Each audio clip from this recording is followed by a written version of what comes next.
leave me buried beneath wondrous stars. Reunite in disguise, having traveled 1,000 lives just to satisfy. We'll never know what we're supposed to do. It ain't true that your heart brings you all the clues. Given the chance, would you be someone new? 'Cause that's in fact what it's asking of you. So let me fly, take a chance, give it a try. So let me fly, chase it like it's do or die.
Hello.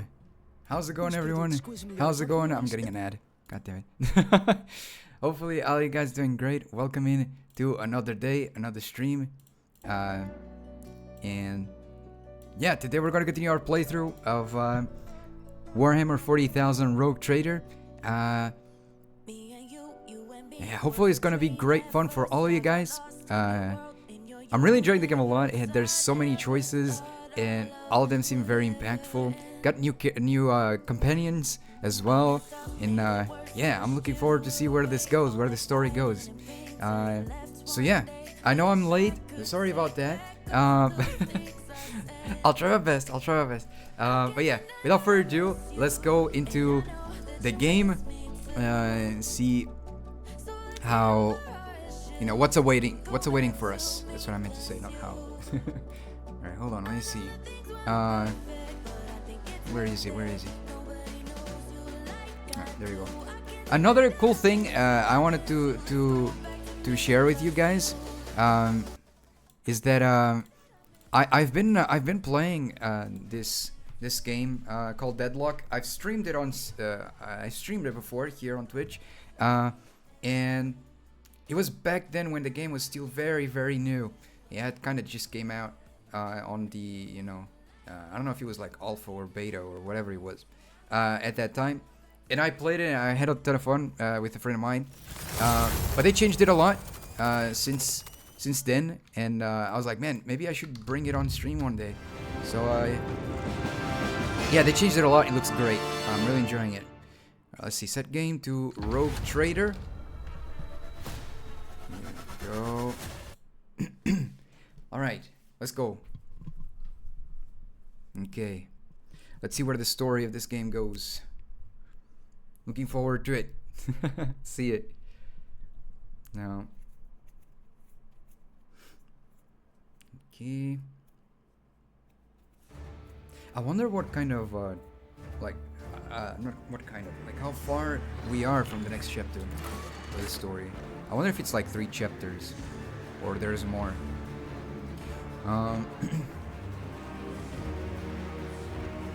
Okay, let's see.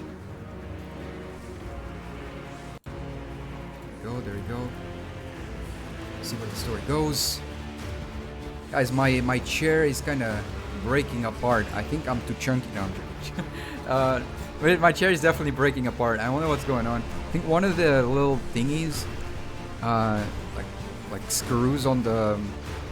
I don't know if it's a screw, but like something on the wheel. One of the little sides of the wheel keeps like coming off, and I keep attaching it. It doesn't look broken, but I keep attaching it. And from time to time, when I move my chair around, it falls off again. And I'm like, what the heck? What's going on here? I need to try and fix that. Alright, oh, here we are. Yeah. Damn, okay. We're finally at our, in our domain here. See where it goes. We need to talk to Clementia, right? Versaria. She says, Your Lordship? Clementia bows her head politely. For a chancellor to a rogue trader, she is dressed rather simply. A parade doublet, I think? Polished boots and a comfortable cloak. She bears a saber in a gilded scabbard, whether for show or protection. One could not say. Only her ring with the Versarian coat of arms indicates that she's of the highest social stratum. The governor is waiting on the periphery, I don't know, of the palace. Please let me know when you would like to see him. Alright, let's go for it. Awareness test succeeded. The sharp gaze, the impeccably straight back, the composure. For a moment you feel like you're looking at a young version of Abelard himself. Note his air. Judging by the scars on the exposed parts of her body, Clementia saw her fair share of combat prior to assuming the position of Chancellor. What are your responsibilities as a Chancellor? To put it simply, I am your representative, your trade representative. Any and all decrees, deals, official communications, and meetings are first reviewed by me, and then forwarded to you, and from you down the hierarchy. My purview also includes overseeing your lordship's property, the palace, the states, the many gardens, and other demesnes. What is that word? On Dargonis, that you have inherited from Lady Theodora. Yeah, so certain English words I've never heard in my life, so it's like it's very difficult for me to understand what they mean or what they or how they're pronounced. And whenever you are present on Dargonis, consider me your personal secretary. Okay. What can you tell me about Dargonis?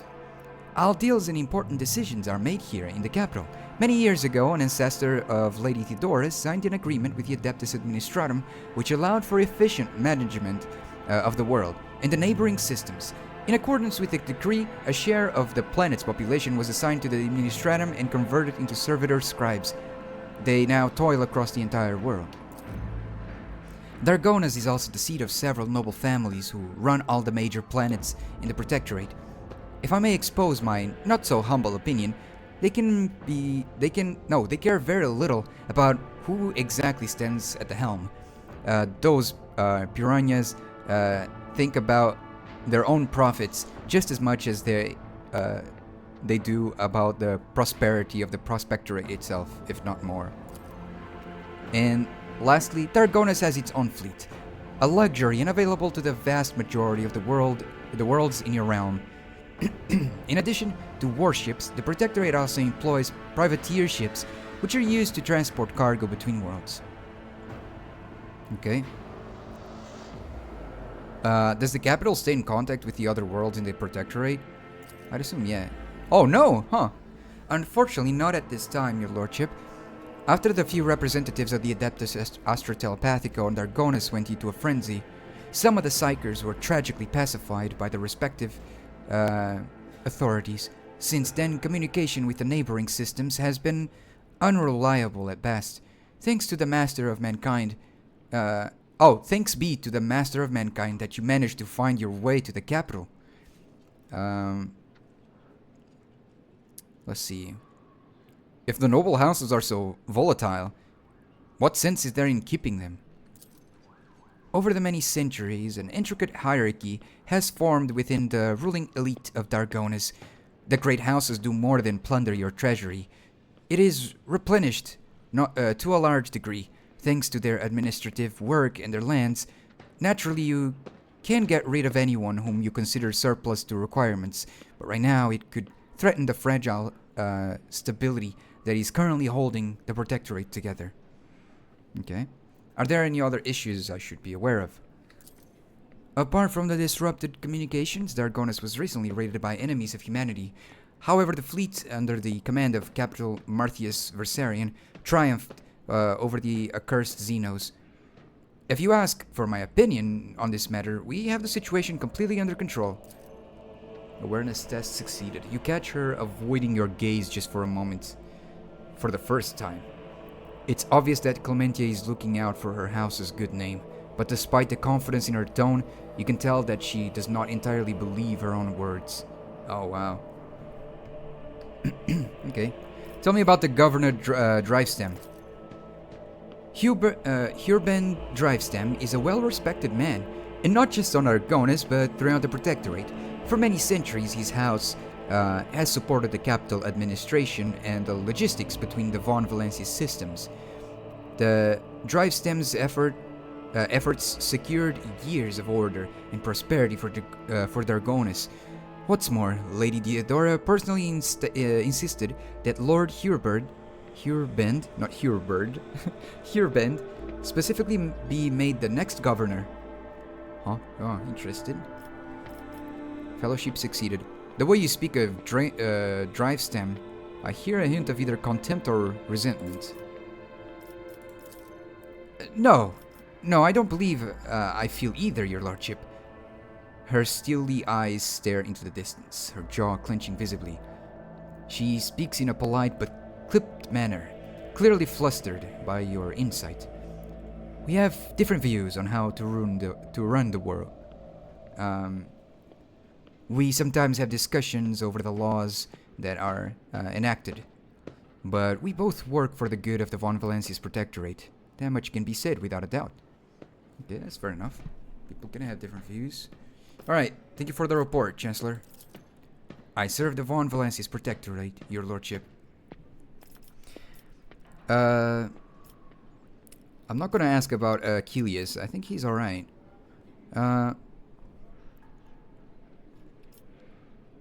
Tell them that I'm ready to see the governor. She bows before leaving. I shall arrange for him to be escorted to your study. 2 hours have passed. There he is. Nagi von Valencius, 20th in his line, rogue trader, keeper of the sacred warrant, and ruler of the Koronus Expanse from the Kranek system to the 100 Dreams crossroads. I bid you welcome. Hurbend Drivestem, governor of this great world. First and foremost, please accept my deepest condolences. It'll be difficult to recover from the loss of a woman as great as Theodora von Valencius. It pains me to think that she is no longer with us. The citizens of Dargonus and of the entire Protectorate grieve alongside you. Please allow us to declare half a year of mourning, so that we can honor the memory of our beloved lady. Half a year, man. It's a bit ridiculous. I don't know.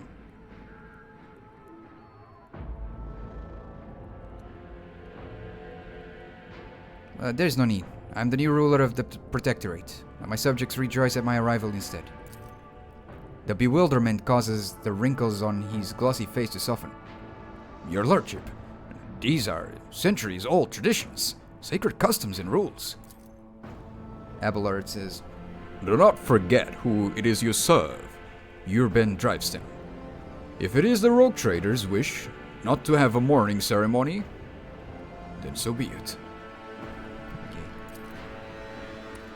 Perhaps the Perveno is there. They're so similar voices. I was not expect that he was gonna be here.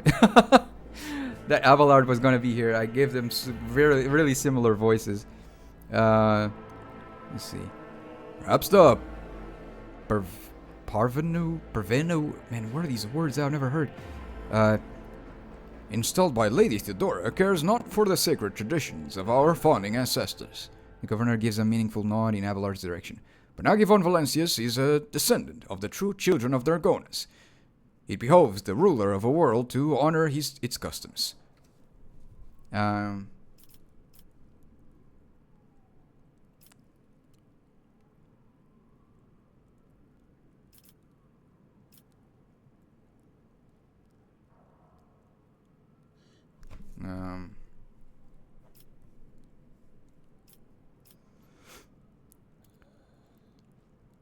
I'm not going to say anything.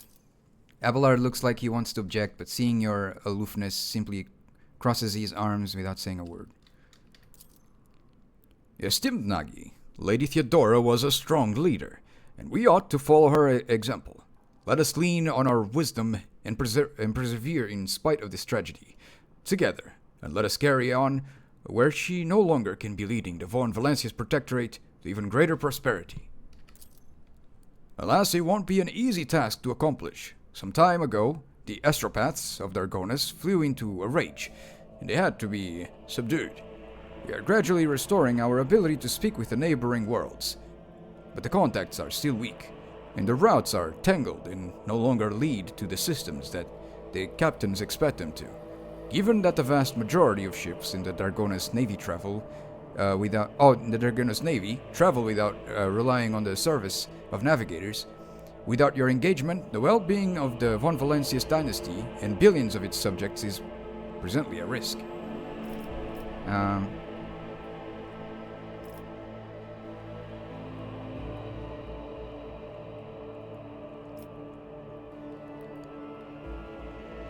Conrad Voidfear, former master of whispers. He's a heretic and a traitor. Has he shown his face in Dargonus? The governor pensively strokes the rings glittering on his fingers. Lord Voidfear visited the capital some time ago, and he did not request a personal meeting. A heretic, you say? Now I see where all the whisperings in the corridors has come from. I shall be frank with you, your lordship. Lady Theodora's sudden death was a blow to every one of us.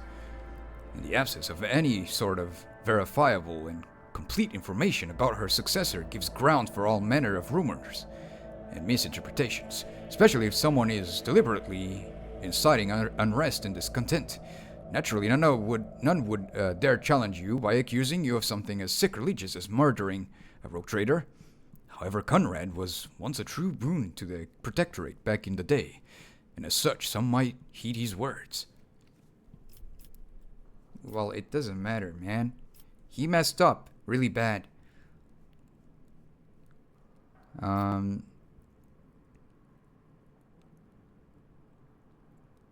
My subjects' doubts are understandable. Too many things have changed in short span. I'll prove myself worthy of my position. Why, your desire is most commendable. But please do not forget, a ruler should never bow to their attendants, or some might see it as a show of weakness. Uh,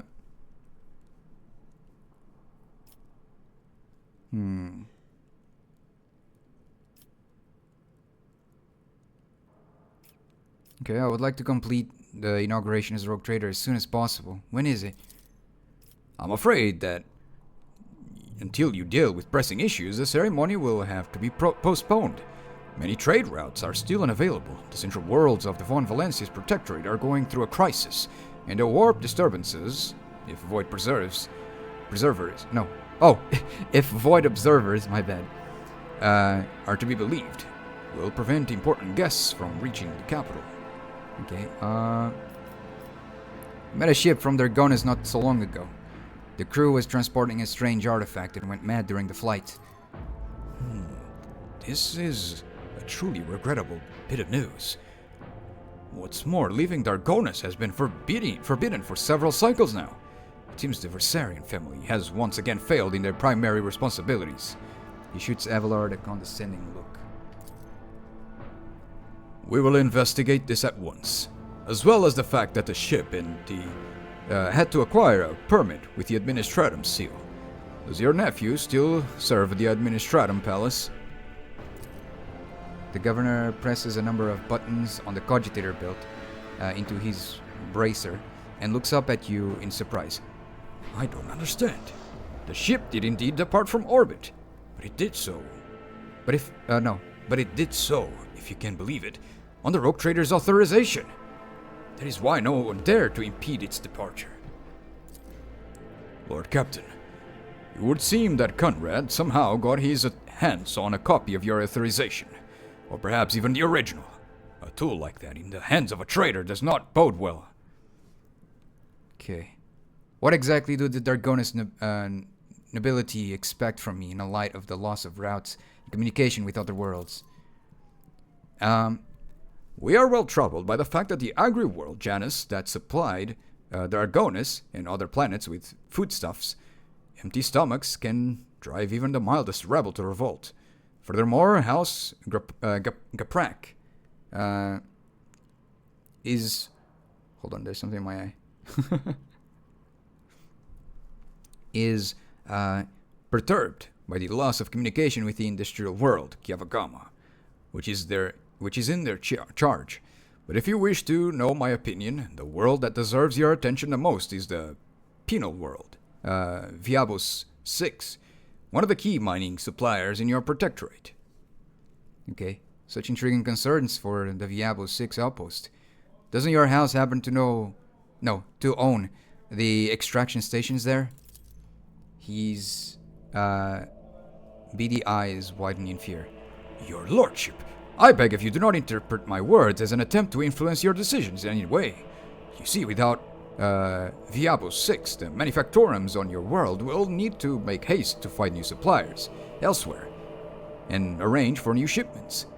And in these troubling times, they run the risk of delays and other most tragic mishaps. Mishaps? Mishaps, my bad. My only concern is for the prosperity of the Von Valencius dynasty. I have already been to Kiavagama. The industrial world was overtaken by a cult of chaos worshippers. He pauses, mulling over the gravity of her words. Such woeful tidings, your lordship. I assume that House Gaprak is in for an official investigation. If I may remind you, they have particularly close ties to the Adeptus Mechanicus and serve as patrons of Kiavagama. Not to speak in the defense of criminals, your lordship, but from where I stand, the outbreak of heresy on Kiava could hardly have been I know what it means, but it's so hard to say that word. Perpetrated. There you go. Have been perpetrated by a noble family who stands to lose the majority of their wealth should the industrial world fall.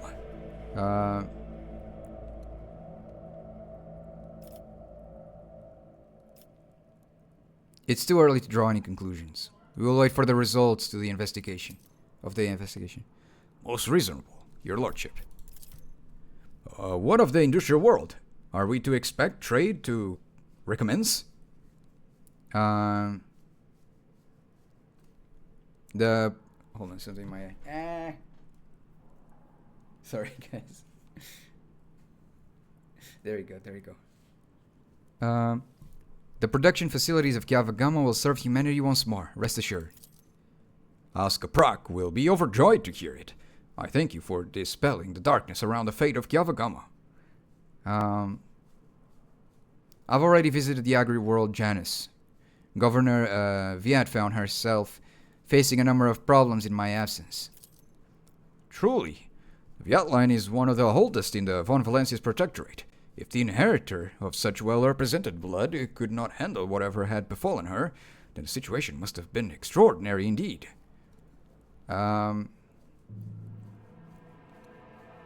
She succumbed to worshipping the ruinous powers and was executed. He pales in terror. It is clear from the unseemly grimace on his aristocratic countenance that his fear is not feigned. Ruinous powers? Truly horrifying news. I commend your resolve and unwavering severity. Test to the enemies of humanity. That does it for the planets and the trade routes. What else? Xenos, your lordship. I don't rightly know where to begin. He rubs the bridge of his nose weirdly. Otherworldly beasts are an uncommon sight in the Koronus Expanse.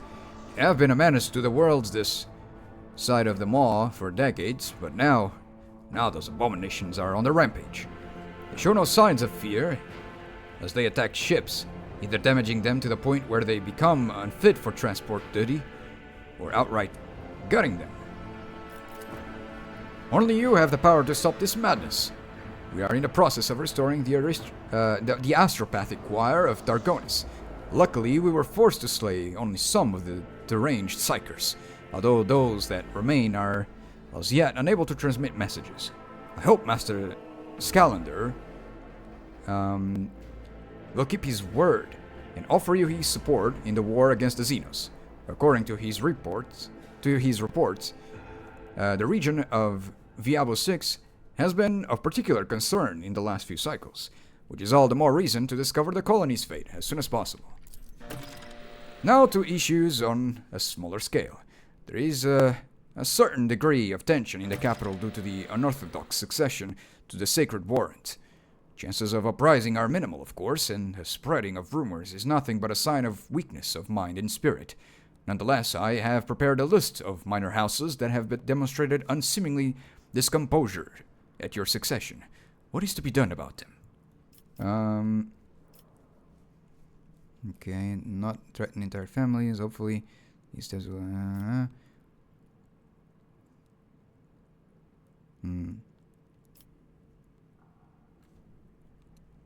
My lord.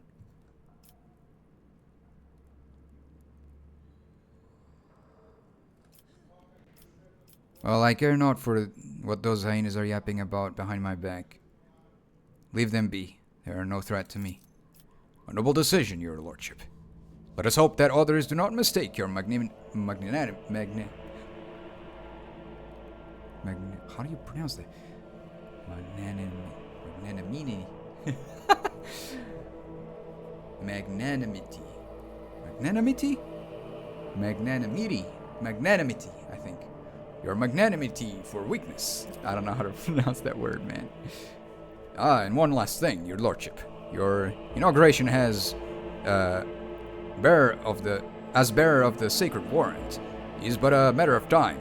I would like to inquire about one crucial detail. I imagine you are intending to uphold the centuries-old tradition, bolstered by an equal long-lasting friendship, of being represented on Dargonis by one of the noble houses. I presume that as before this duty will be accorded to House Drivestem. One moment, which houses can represent me at the ceremony? Any of the noble houses located on Dargonis. The Drivestem family, which I lead. The Gaprak family, with long ties to the Dieptus Mechanicus.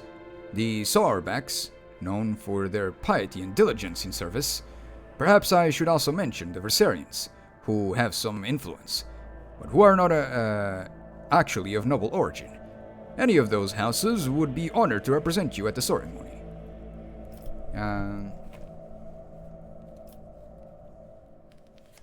Okay.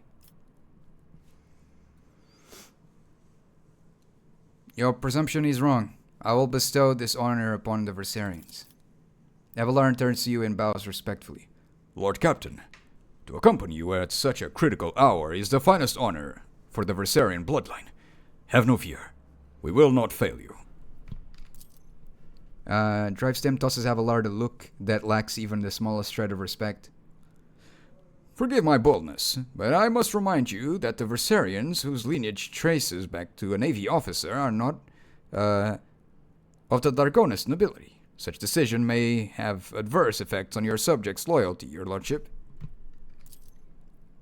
His face breaks into a bitter smile. I shall immediately relay your commands, most gracious rogue trader. Thank you for your time. That'll be all, I take it. Thank you for your time, your lordship. Since duty calls, I shall take my leave. May the Emperor's grace be with you. Oh my gosh, that was boring, not gonna lie. That's too much like, what do you call it? Ruling matters. Alright, let's see. Oh, this is the outside thing, okay. Let's go.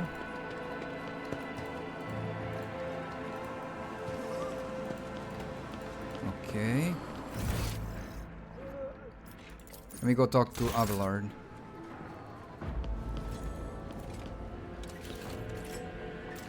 Okay. Well, I guess we'll leave.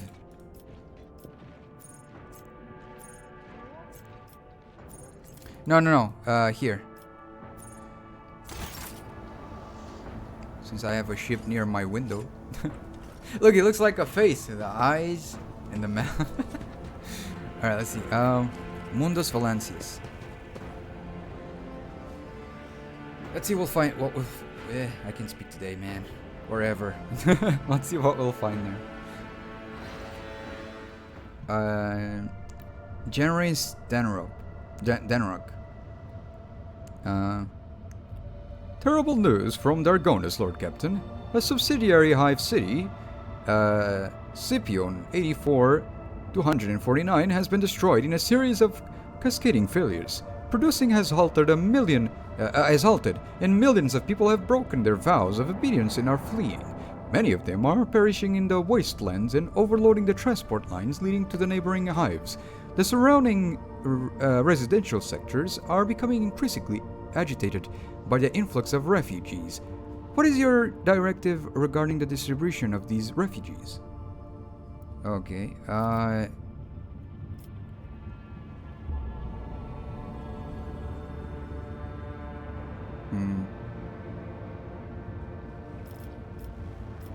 What is the cause of the catastrophe? It is still unclear. The noble houses are casting blame on one another.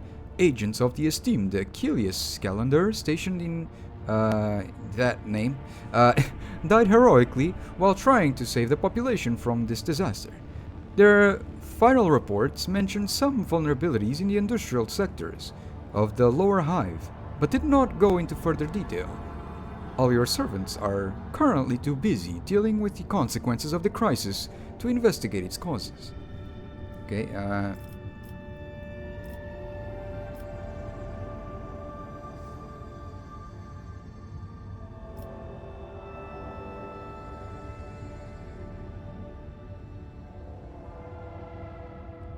what is this V? Oh, I see. You will lose complacency, you lose security. Ah, I see. Well, sure. Establish labor settlements in the ruins of this place. And relocate the refugees there. They have much work ahead of them to restore their former home. A very fair decision, Lord Captain. Large labor settlements were set up around the ruins, Scipion 84, blah blah. And the refugees, and they have like really boring planet names, with all these numbers. And the refugees from the wastelands and neighboring hives have been rounded up there. In the harsh wastelands, scorched with industrial poison, with only a bare modicum of food and clean water, the settlement's residents have begun the arduous and dangerous task of rebuilding their fallen home.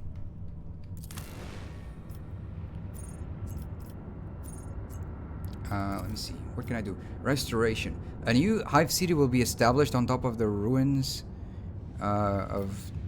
Okay, Scipion.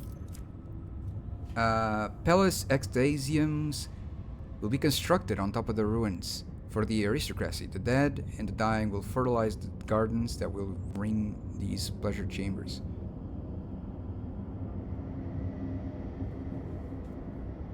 I gained the perfection feature? Nobility's perfection. The rogue trader gains a +5 bonus to all their skills. Damn. In the Emporium.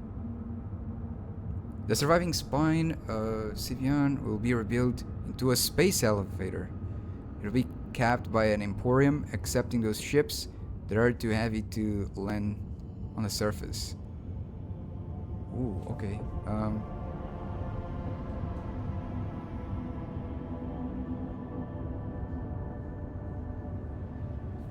I'll gain efficiency and profit factor, but lose security.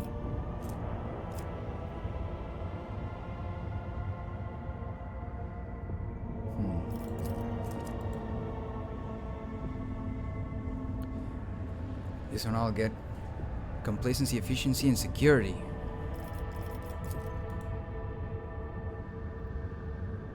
I like the imagery here of the trees, but I feel like I don't really like the pleasure chambers wording. I'm a little bit like and I don't like the dead are and the dying will fertilize the gardens. Because it's not even just the dead. The dying will fertilize the gardens. Like, no, I'll go with restoration. A new hive city will be established on top of the ruins. Yeah, so that more people will live there. Will have a place to live. Yeah. Save. Okay, I've been around these worlds before. What else do I need to do? I need to go to the Administratum. Oh, wait, hold on. There's... Oh, no, okay. Administratum. Oh, Jay has to come with us. Okay, sure. Let's go.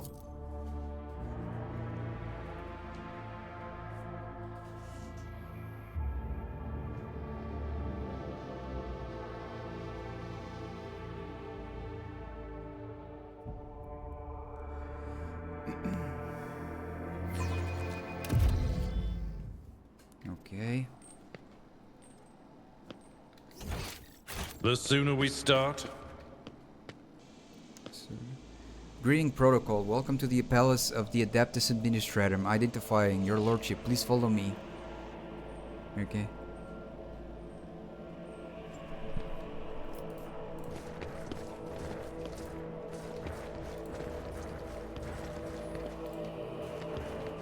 Petitioner. Checking. Continue in this direction to reach your destination. Ooh. Officer of the Administratum.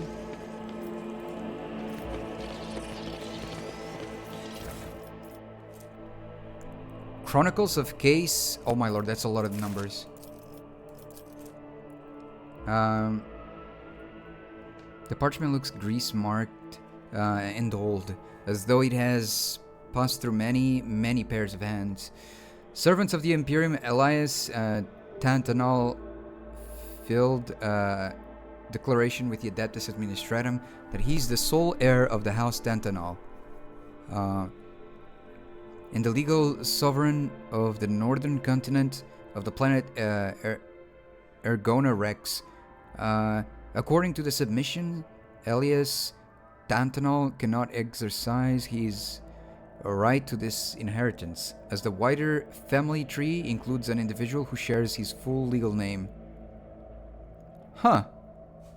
According to the petitioner, this individual is his great-grandfather, given the loss of documents confirming the death of the second claimant to the inheritance, I think it's Elias, not Elias, right? Elias? Elias? I don't know, man. Elias Tantanol is petitioning for confirmation of this relative's death and permission for the enactment of his inheritance rights. Petitioner received preliminary reviews period up to 15 Terran years. Why does it have to be that many many years? Forward. My gosh, there's so much police siren. I don't know if it's police siren or ambulance though. It's so many in the background. I don't know if you guys can hear it, but yeah, they've been like going off for a while now. Forwarded, I think. Forwarded for review. 23 Terran years, 4 cycles from date of submission. That's insane amount of times, man. What the heck? Request for a copy of the death certificate of, Oh. Wait. Request for a copy of the... So he died after waiting for this many years? What happened? Request for a copy of the death certificate of Elias Tantanol, sent to the archive of the Departamento Monitorum. 28 Terran years, 2 cycles from the date of submission. Request rejected. 39... My lord. The amount of years. 39 Terran years, 11 cycles from the date of submission. Second request sent to the archive. 44 Terran years, 4 cycles from the date of submission. Request approved. So many... Bro! So many years. 52 Terran years from date of submission. After 48 repeated petitions from Elias Tantanol, a third request was sent to the archives. 79 Terran years, 7 cycles from the date of submission. Copy of death certificate of Elias Tantanol, great-grandfather. Oh, oh my gosh, I got confused because, yeah, they share the same name. My bad. Great-grandfather to the petitioner received 84 Terran years, 6 cycles. Bro, he's dead at this point, too. I mean, it's insane. Documents forwarded for formulation of decision granting permission for the enactment of the inheritance rights of Elias Tantanol, sole heir of his house and legal sovereign of the northern continent of the planet Ergona Rex, 101 Terran years. Bruh. Death of Elias Tantanol recorded by servants of the Adeptus Administratum. Place of death. Q16. Wills, legacies, and inheritance. Waiting Hall, Palace of the Adeptus Administratum. Dargonus, 106 Terran years. Death certificate of Elias Tantanol sent to the archive of the Departamento Monitorum. 114 Terran years. Petition for the enactment of inheritance rights following the death of Elias Tantanol, and are for the for the issuance of a copy of the death certificate received from the deceased's daughter, Eliasa Tantanol. 114 Terran years. Okay, this is a little bit too big brain for my brain. I am not made for this kinds of wordings and stuff, but I assume what's going on is that this dude was like, hey yo, I want to see if I can get my house, because the other family member, my grandfather, great-grandfather, whatever, passed away with the same name as mine, so I want to, see if I can get the rights to get that house for myself. So, bro, 100 years passed for them to confirm that was, oh yeah, you're right, here, take your house. And then they found out Boa has passed away, including his daughter or something like that. Bro, this is so stupid. Alright, there you go. Wait, what did he say?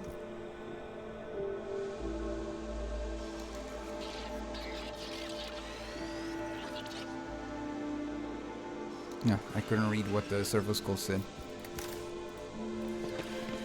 Master of Seals.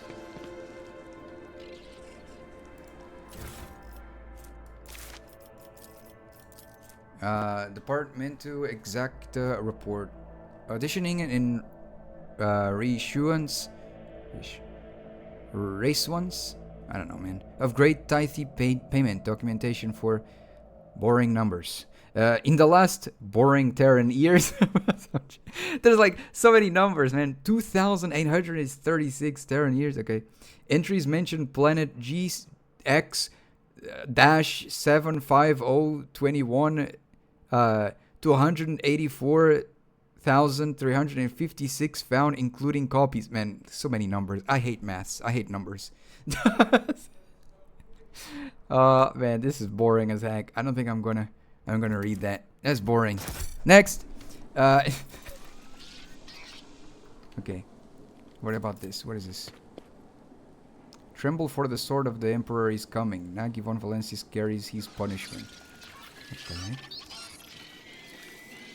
Master of Seals. Whoa, look at this guy's design. Damn. An ancient looking... Oh, it's a woman. I thought it was an old man. Okay, in a voluminous, I don't know. Robe peers at you critically through her ocular lenses when you descend into the bowels of her bureaucratic domain. Another noble bypassing the queue under the pretext of just wanted to ask. All your highborns ever want is just to ask. Well, what about protocol? That's what I'm asking. Who is going to follow protocol? Jay glances at you and whispers, What? So I paid off a few clerks to let us skip the queue, Shirin. Your time is more important to me than any little formalities. Very well. Don't just stand there, you're here now. Or do you think the Master of Seals has nothing better to do than receiving unexpected visitors? The old woman beckons over a servo skull floating nearby. Begin entry. Current hour, current turn, current cycle. 41st millennium. Metal manipulators immediately begin fervently clacking, taking distraction. Let's see.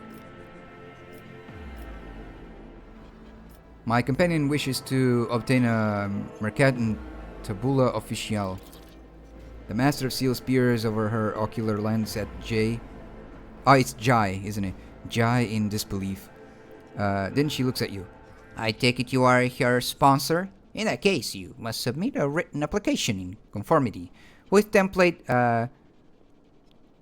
hashtag 404 on, as well as written permission for the processing and notarization of the personal data of your most sacred personage. Without it, I cannot ensure mistress. Heitari.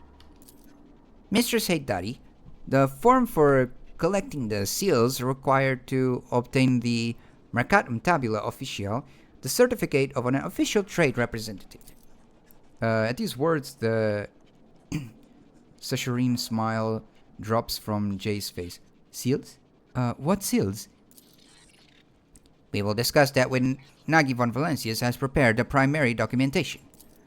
Abelard lets out a stoic sigh and rolls his eyes. You get the feeling that this is not his first personal interactions with the administratum bureaucracy, nor it is his second.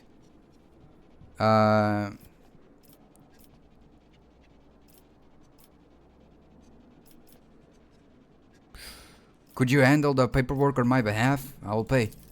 She mutters something waspishly under her breath, ignoring your question entirely. Okay, sure. I'll do it. The perfectly sharpened quill scratches pleasantly on the parchment. But for the first few minutes, the obfuscatory phrasing, footnotes, amendments, you are forced to write out the same details over and over about you to protectorate Theodora von Valencius, Jai, and then also every living person who bears your family name. If you do not know all the required information, you must complete supplementary forms. Oh my lord. This took 1 hour? Okay, sure. I thought it was going to take a lot more. The Master of Seals nods in approval and stows the scroll into a tube labeled with your name. Next is the consent form for the processing and notarization of the personal data of your most sacred personage. I will sigh. The Master of Seals animatedly draws her cogite quill across the surface of a data slate, paying no attention to you.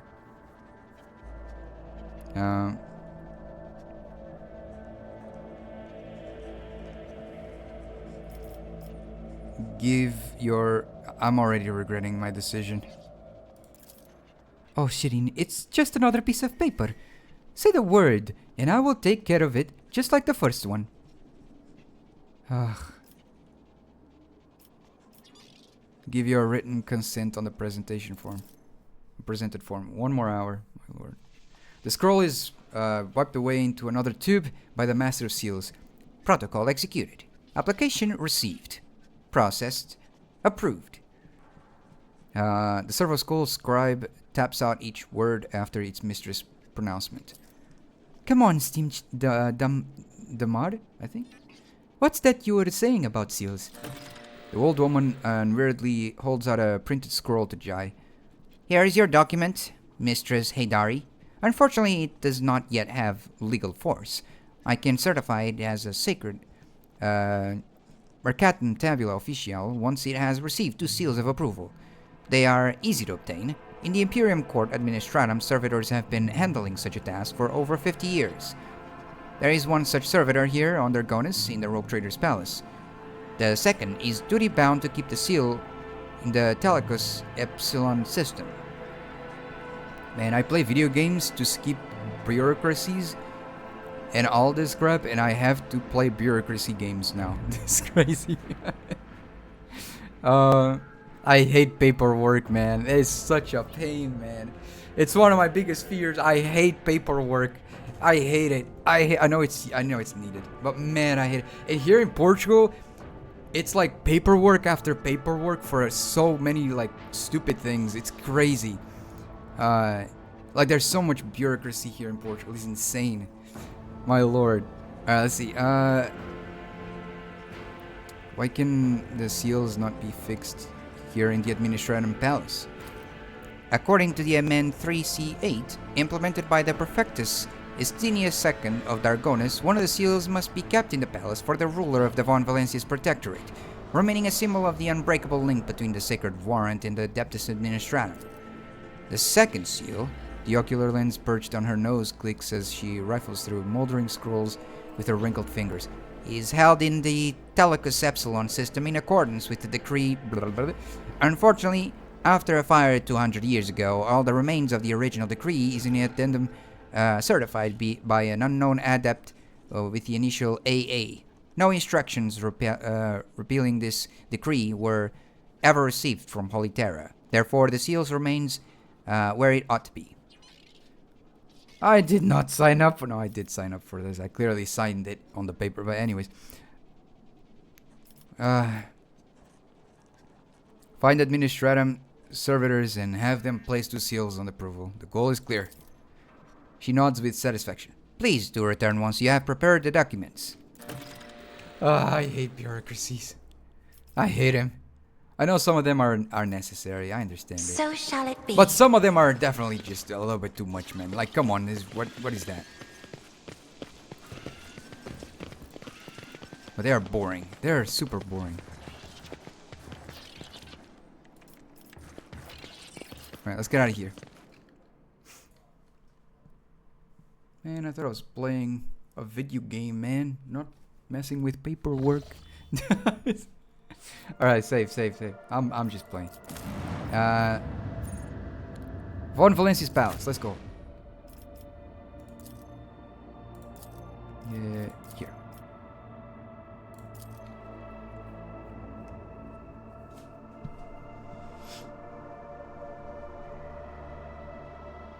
Okay.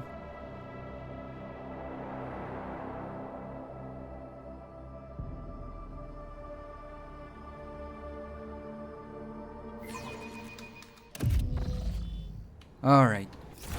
What else do I need to do? I need to go to my palace? Okay, let's go.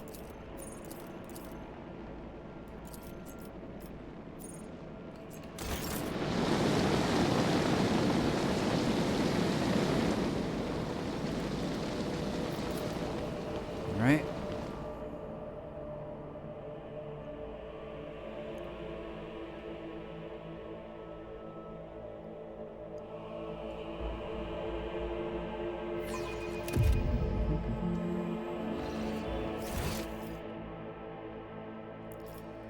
I wonder what I need to do.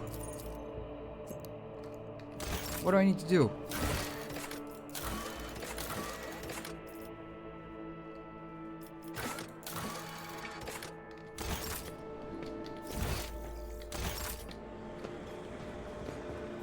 Oh, there you go. Let's just walk there. Mistress Haydari, my patience is not easily exhausted, but you are coming very close. I shall something that I couldn't read, and I wish that they gave me more time to read that. I guess I will read after everything in a row, because this is clearly like... I can't even read it now. This is crazy. Your Lordship, I apologize for this ugly scene, but might I ask that you rein in Mistress Haydari and put a stop to her inflammatory action towards me? As the Exalted One is my witness, Shirin, I've tried everything I could to spare you any unnecessary headache over the seals of the Mercatum Tabula Official. Officially, I don't know, man. This is some really weird words. I even showed this aid with a temper worse than a sandstorm, the certificate with your signature. But your Chancellor merely kept battling me away with her flail of baseless denials. I suspect that the reason for this has nothing to do with my humble personage. Clementia purses her lips and glowers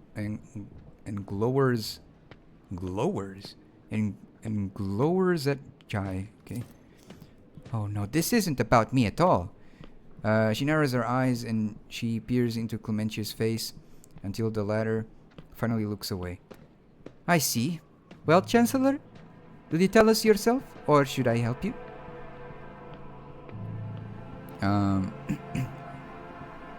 See. What's the matter? I'm afraid that my words may anger you, may anger your lordship. She lowers her head in shame as if offering it up to be removed from her shoulders. The seal you are looking for was lost over a quarter of a century ago. Her ladyship Theodora ordered a new one to be delivered from the Imperium. But as you well know, we are a long way from Holy Terra, and with warp storms ravaging the Koronus Expanse, we have been unable to receive a replacement to this day.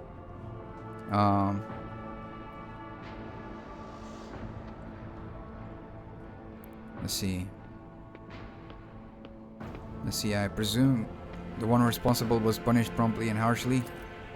Rest assured, Theodora ordered to have the Malefactorum dealt with accordingly. Servitude Imperii tuis, your lordship. He now performs his duties to the Imperium without reservation or error. However, she refers to her data slate. One of the worlds under Caligo's Winterscale's rule, like Dargonus, was granted the honor of keeping the sacred sigils of the Administratum. The archives of House von Valancius mention 3 systems that are presently under the control of House Winterscale. Those would be the Forgotten Twins, Legren's Belt, and the Nameless Star. I am confident that the Administratum Palace is located on one of the planets there.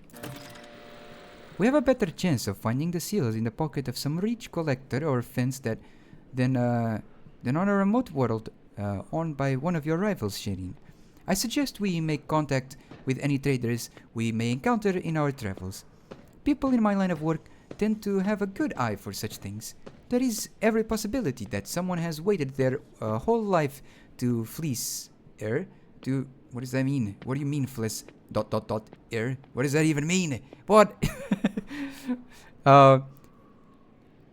To return the great relic to its rightful owner. Okay. Man, I'm so lost. I have no idea what's going on. Sure. Okay, you are dismissed, Clementia. I am always at your service. My lord. My brain. I was made to eat berries and sleep in flower beds. Not this. Alright,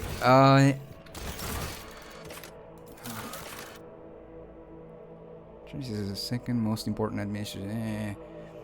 This makes me want to fall asleep. As soon as I hear administrative stuff, I'm like, you know, just. One of the seals must be kept by one of the officials there. Okay. Contracts. Oh, I can complete these contracts. Nice.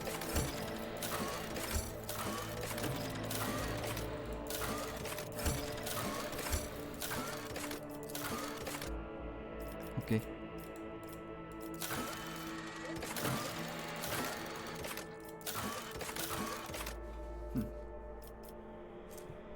So I need more weapons.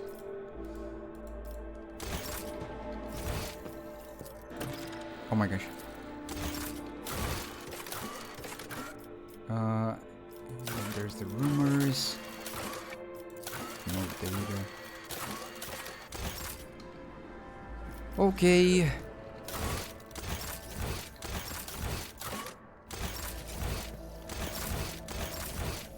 Let's go here to the ship.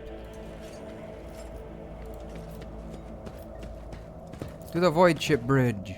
Let's go. I'm running out of water. I need to get more water, guys.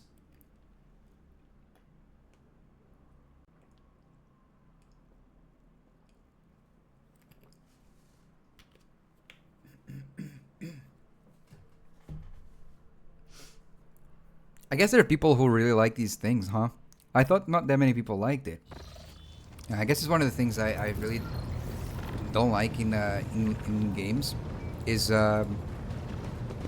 like these super overly complicated. I guess that's why like sometimes it's kind of difficult to write a proper story where everyone has these bureaucracies and stuff like that.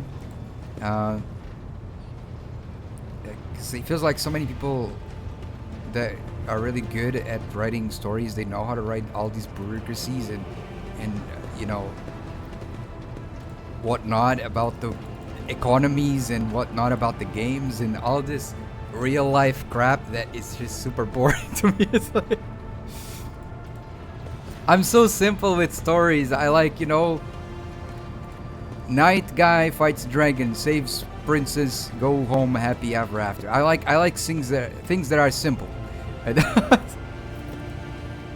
I when it's like overly like, you know, detailed in the terms of like oh, here's the,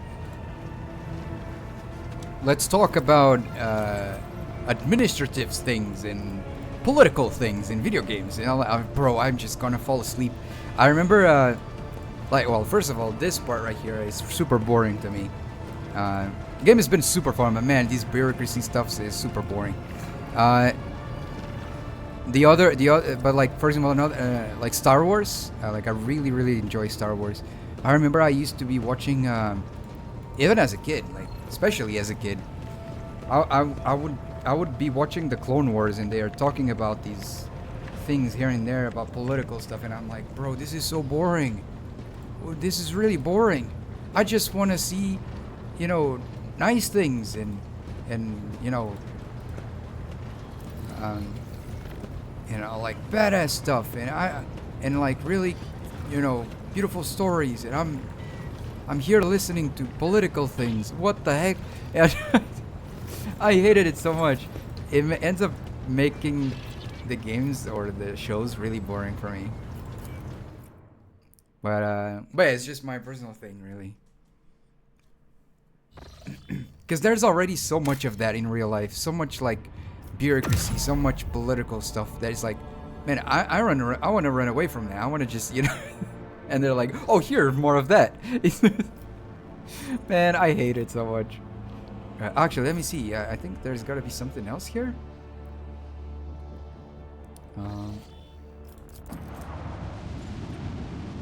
I thought he was in another area that I need to explore.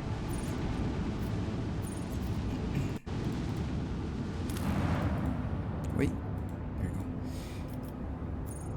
Wait, it's telling me that the quest is in Von Valencia's palace, but I was there and nothing happened. What do they want me to do?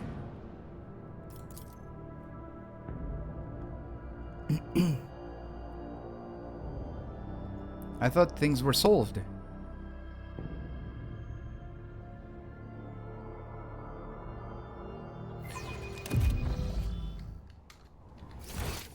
Ah, boy.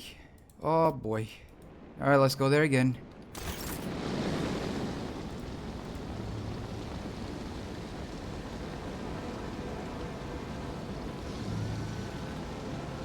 Pom, pom, pom, pom, pom, pom, pom, pom.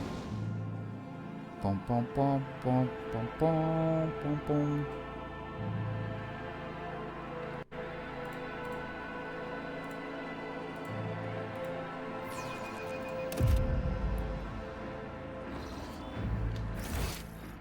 Who do I need to talk to? Man.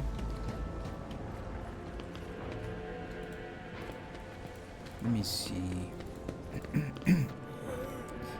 But yeah, as I was gonna say, there are games and shows, and that have moments of political tension or something like that, like even Dragon Age. But they are more digestible because they are more straightforward on what they're trying to say. But there are some shows that have just overly complicated things, and they're really kind of boring. They don't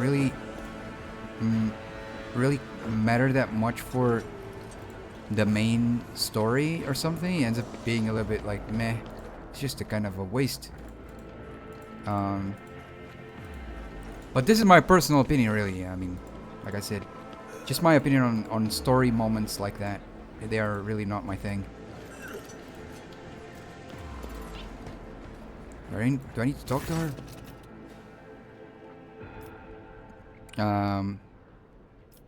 Okay, I need to certify this Mercatum Tabula Official.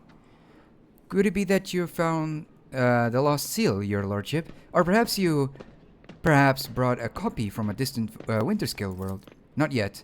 I shall humble it await today. Then tell me where it is. Oh my lord. Why is it telling me that there's a story here?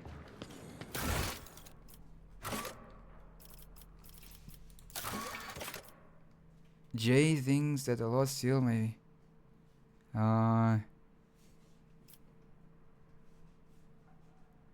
So I need to go to Janus? Is that what I need? Find the seal on Janus. Then why is it marked in this planet? It should be marked that my next objective is in Janus, not here. Let's go to Janus then. Holy guacatrolli, guys. Holy guacatrolli. I'm losing sanity. Ah. Alright, I think there's some people that we should talk to at the voidship bridge. Let's go talk to them. Where is Avalar? There we go. Lord Captain. Lord... Okay, so there's nothing here. Here. Cassia. What does your site reveal? What do... Oh, she's the same as she said in the previous time. Argenta. Greetings. Nothing new. I thought there was something new here on the ship. We talked with what is his name? Henrix. To what do I owe this visit? Okay, nothing new still. Okay. Jai. Oh my gosh. May the Exalted One protect you. Have you grown bored without our little talk, Shireen? Yes. Let's see. I'll help you acquire the merchant certificate. Oh, Shireen, thank you for such generosity. I will humbly wait until you steer your vessel towards Dargonus. The Mercatum Tabula Officiale. It sounds almost as majestic as the warrant of trade. Oh, I have... Okay. Anything else? Pascal. Okay. Who else do I need to talk to? Juliet? Hello, Talk. Nothing new. I don't think any of them have nothing new to tell me. Have anything new to tell me. Yeah. Okay then, oh, let's get out of here, I guess. There's some games that, like, they keep telling you like this. They keep telling you that the quest is here. Instead of telling you where the next step is, they tell you where you found the quest, and not where the next step is. Like they say it in the thingy, but it's better to just like I don't need to know where I took the quest from, because that ain't my objective. My objective is what comes after I take the quest, not where it is situated before. Does it make sense? It's like character A tells me to go to character B in another city, and now it's still saying that character A has a quest for me. It's like I get it, but I need you to pinpoint where character B is. Don't just mark character A. Like, I'm aware of it, but I don't need him right now, so don't mark him. I think it's much easier for people to just, you know, show where to go next. It's sometimes like, yeah, you read the quest, but then you go do something else or something like that, and then you're like, oh, okay, let me go back. Oh no, I forgot it. Yeah, he told me to go somewhere else instead. Because you go by the mark, you know, a lot of times you just go by the mark. You're not constantly always reading what every quest is saying. But I understand. It's just a little bit of a pain in the butt, because you're not really getting any help from that, from being marked right there. Oh, let's get out of here.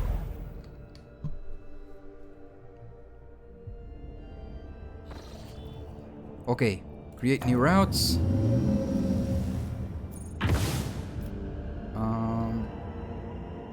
To be honest, I kind of just want to explore a little bit before.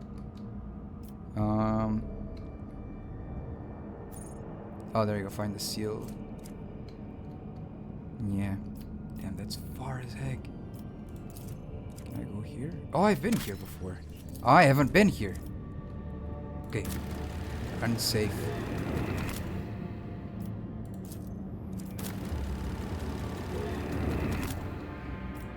Okay, warp here. Apparently I've never been here.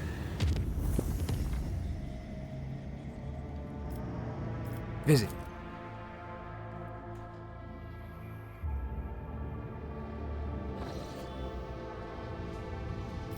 Ooh, let me see this.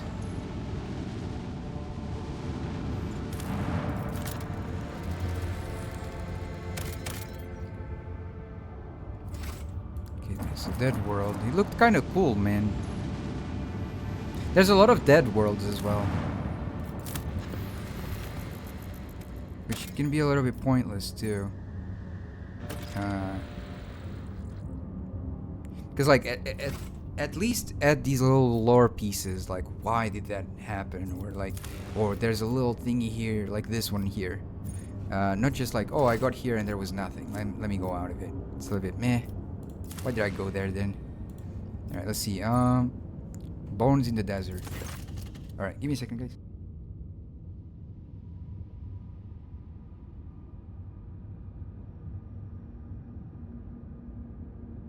There you go. Am I judging too much? I'm just sharing like my preferences, really. Like, games don't need to be exactly like that, by the way. I'm just FYI, you know. It's just what I would prefer, you know.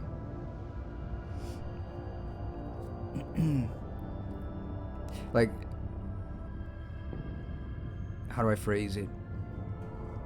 Like when I say like, damn, I wish he wasn't like that. Why did it do it like this? It's more like, you know, within my, still within my point of view and my opinion, or like, oh, I hope they do it differently or something. I wish they do it differently because it's within my point of view. So yeah, like to each their own. But yeah, let's see. After analyzing the auger data, the officers were surprised to discover that the planet was once covered with oceans. Long ago, an unknown cataclysm caused the seas to dry out and turn the world into a lifeless desert. The most amazing discovery of all was the skeletal remains of colossal oceanic organisms, some large enough to be seen from orbit. Life is fragile, even for creatures this enormous. See, like, this one is alright. You get to know a little bit more of why this happened, why this world is a dead world now. But there's so many dead worlds in this game. That is like there's like 4 planets, like 2 of them or 3 of them are dead. 1 is good. It's like, damn, that's kind of like meh, you know. And only once in a while you get to know why, you know, like what happened there. Like that. That's another one. You didn't. So like 2 planets here. There are, well, 3 are dead. At least one of them has like, you know, a dialogue to it, of like not dialogue, but information. Oh my gosh, I can speak. Information, really, man? Information about what happened to it. The other 2 is just nothing really. Then you go to this one. Let's see. Mining? No, it's also.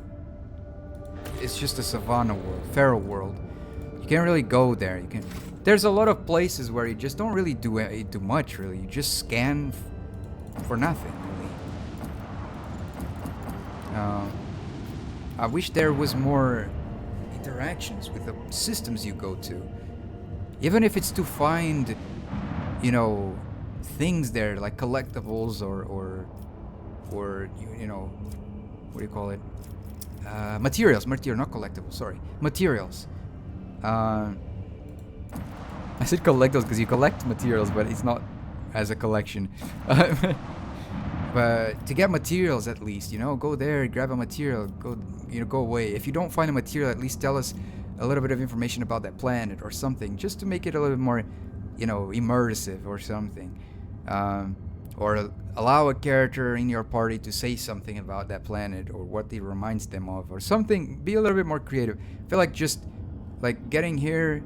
Hey yo, let's put a system here where everything is dead, or except for this one and this one. This one is a gas giant. This one is a savanna world, but there's nothing there, like, you know, information, besides you just scanning nothingness basically and just go away. It's a little bit meh. It's kind of a. It reminds me of some games that are open world and have so much emptiness.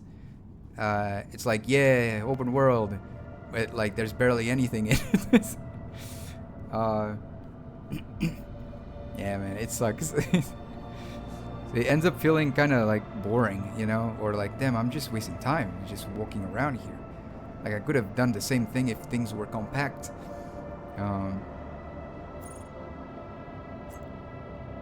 Alright, let me go. Oh yeah, I need to go here. War travel? Okay. Now I need to go. I need to go.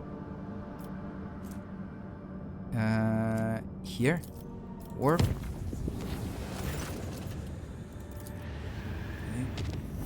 Is it? Narmer 4, I think, right? Narmer 4.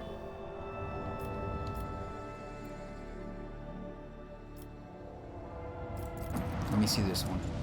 We go like this. Phew.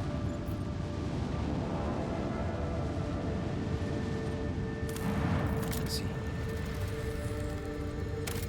Ah. Let's go. What does it say?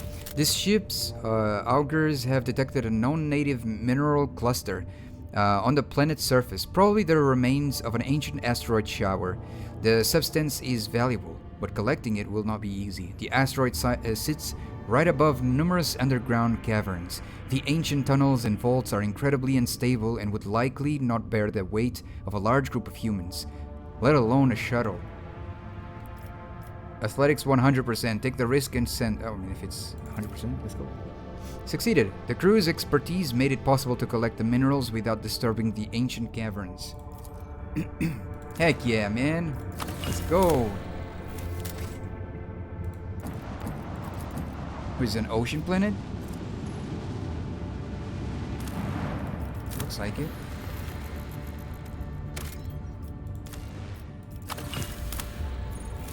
And... Oh, wait, I had another thingy like that, didn't I? Oh. Okay. Unknown mechanism. I have a quest with that, huh?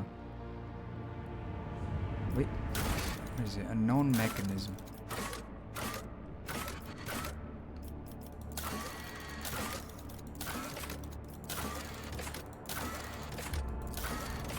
Huh.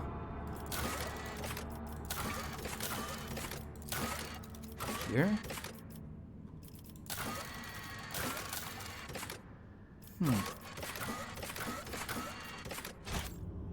Alright. Let's go here.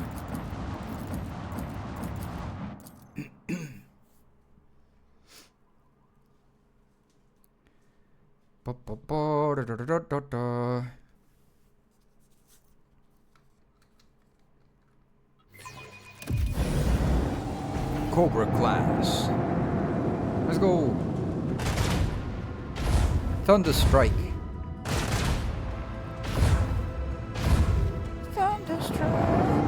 Isn't there like a song like that? Is it from AC/DC? I don't remember. I heard it somewhere. It's like a really famous song or something. But I don't listen to AC/DC, so I can't really know. It's one of those songs that is kind of quite popular. Alright, here we go. Boom.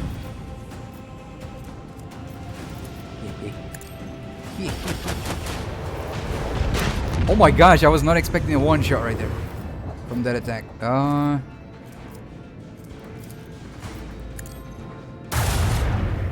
Boom. Let's go. That thing is gonna most likely hit me, but... Oh, damn it. Extra range. But if I do this, I can probably... Yes! Nice! Right on. There you go. Shield pulse.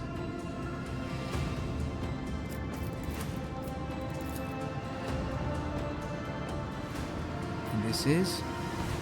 Overloads their shield. Let's go. Boom.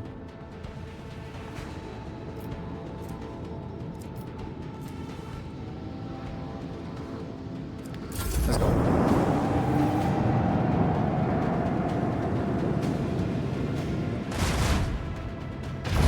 This.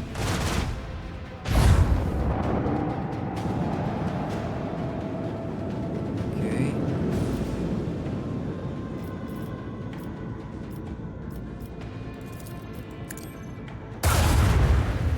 Nice.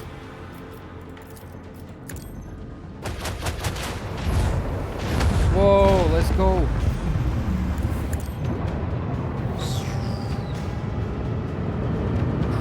Target incoming. That's my Microsoft Teams, by the way.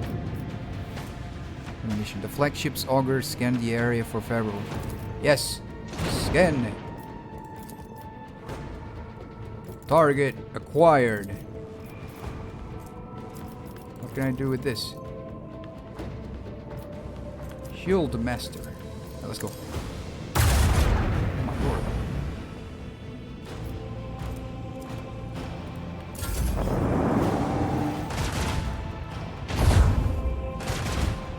I destroyed the behemoth out of his ship.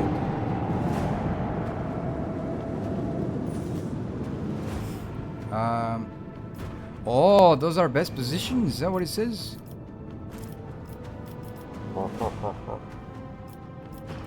He's gonna die, man. Bye-bye. Boom.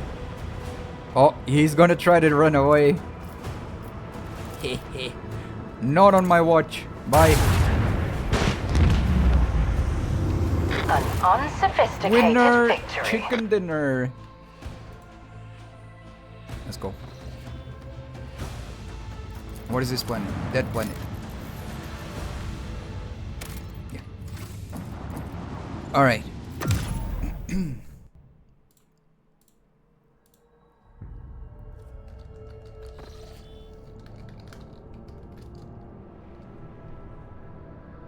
Give me a second, guys.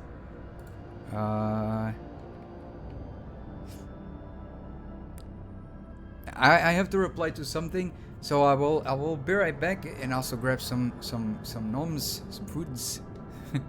So give me like 5 minutes or so, and then we can continue our playthrough, guys. Be right back.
There you go, I'm back. Alright guys. Sorry about that. Let's see. Now let's get to these two places. Let's see, what kind of quests? Save the Eldari survivors. Forge a path to Viabos 6. Okay, create new route.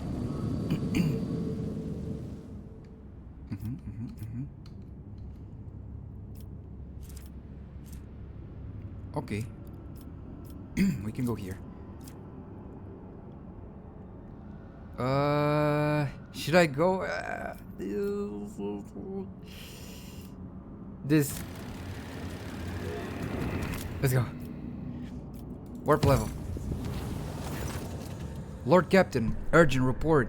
We have received an astropathic message from region Aronto Orselio. The navigators are concerned about the fate of Cassia, who disappeared from Uruk 5. The... What? The regent is requesting an update on her current status, as he has also inquired about the possibility of a personal meeting to negotiate and to arrange the return of the Lady Navigator to her house. What?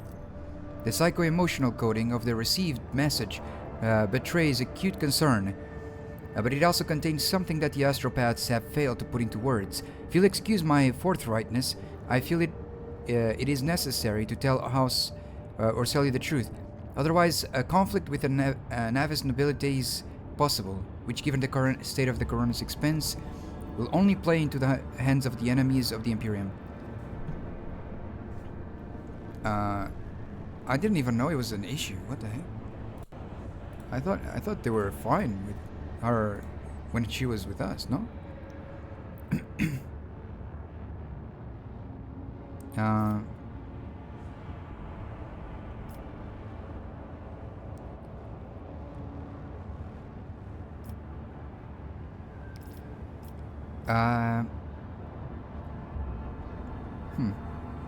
Tell House Arcelia that Cassie is safe and that the rogue trader will be in order to meet in person. I'll see to it, Lord Captain. The astropaths will transmit your consent. Representatives of House Arcelia will be waiting for you in the capital world, Dargonis. Receiving members of the Navy's nobility, I don't know, nobilite, is always a delicate matter. Please make sure to discuss the details of this meeting with your Chancellor upon arrival. Okay, man, but now I need to go here. Odainathus 11? Lord Captain, Drukhari ships are patrolling the system. The likelihood of sleeping past their patrols unnoticed is close to zero. What? Okay, let's go.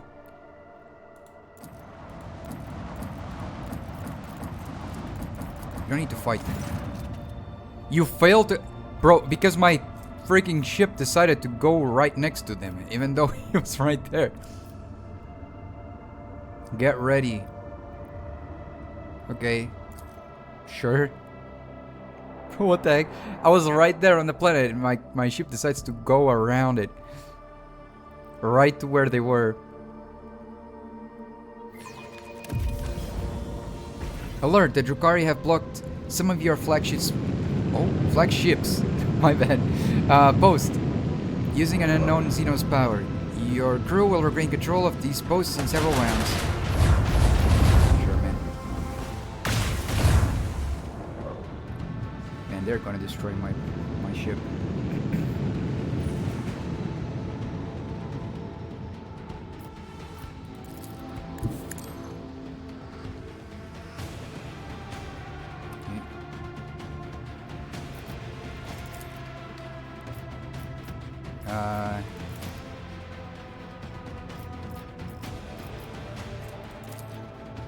Let's see.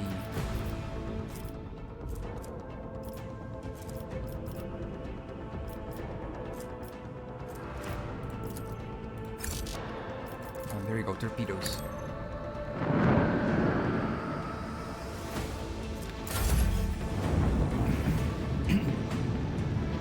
Round left, 11.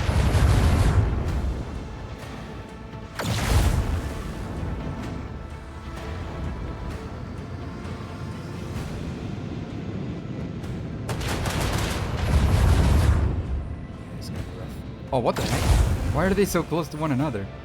They're so silly. Torpedo control.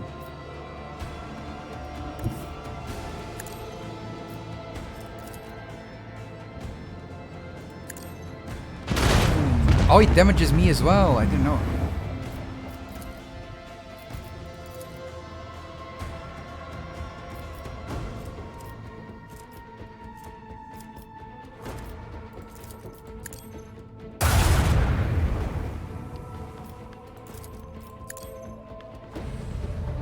Boom. Mess him up.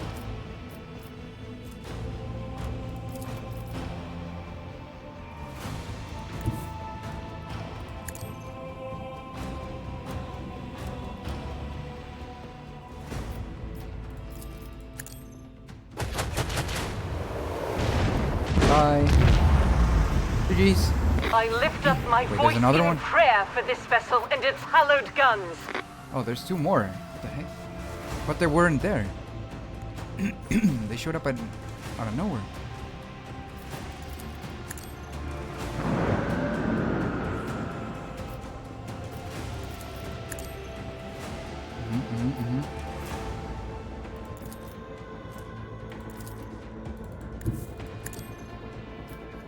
Let's go.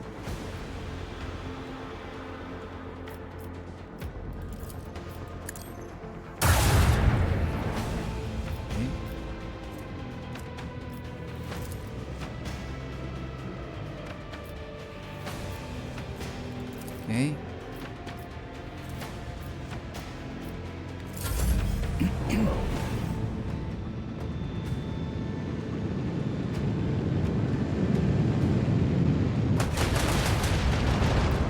Oh, they missed. My shields! Ooh, big mistake, buddies.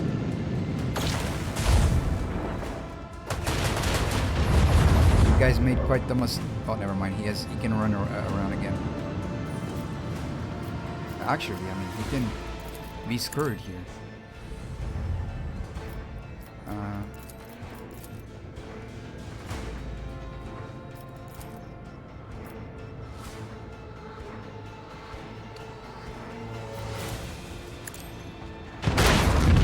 That one's gone.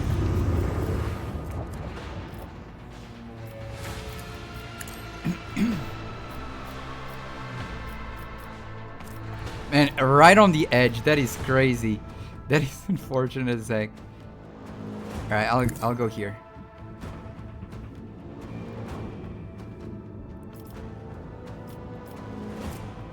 It's so unfortunate, right at the edge.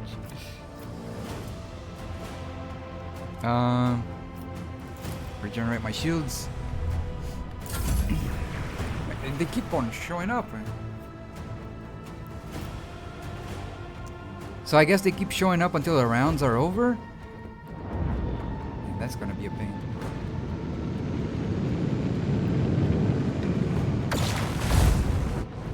Can I regenerate my shields?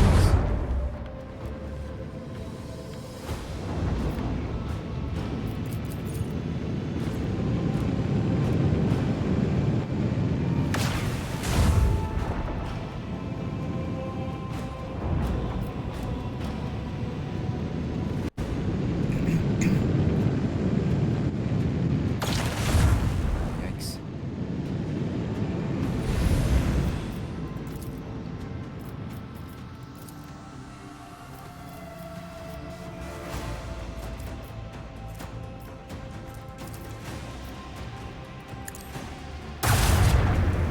Okay.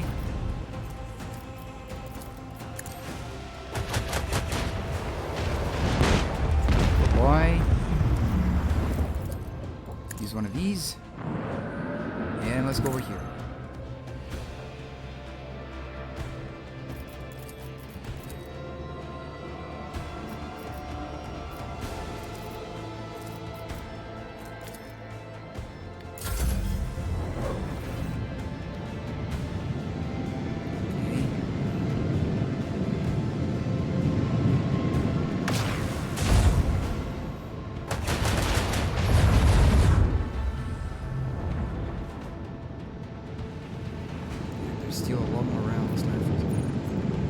rounds left.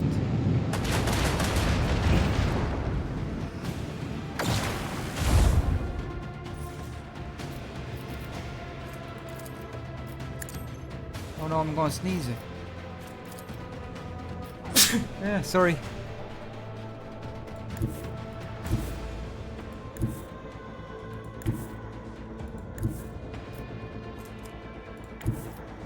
I see. Okay, then here.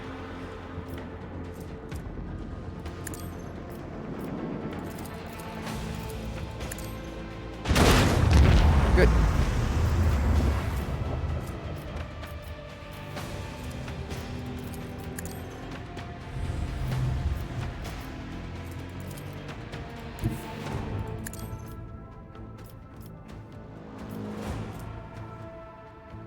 Damn. Alright, there you go.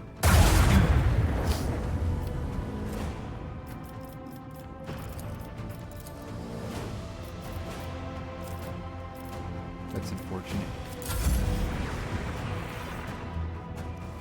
Round 6. Fight. Alright.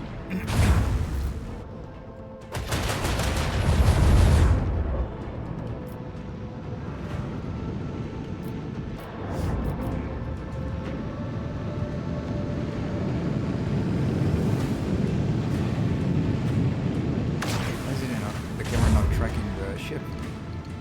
I have to manually track it.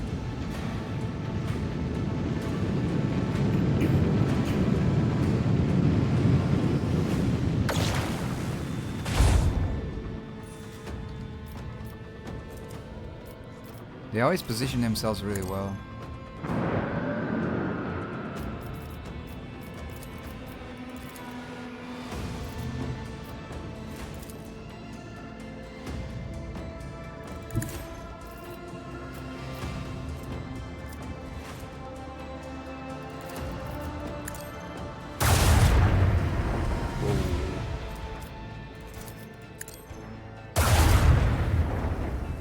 Oh wow, it didn't die.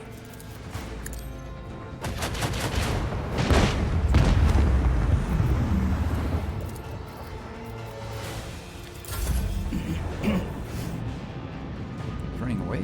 Oh no, he's doing a turn. Yes, get closer and you will see. Oh, this guy is really low too.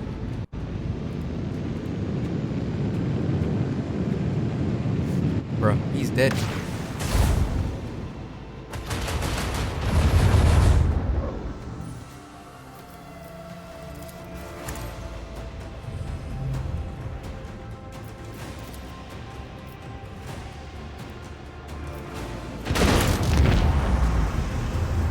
Ah, it explodes automatically.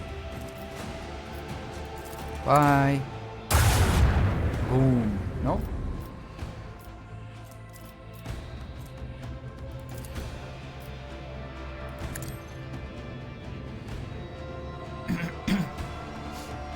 Nice.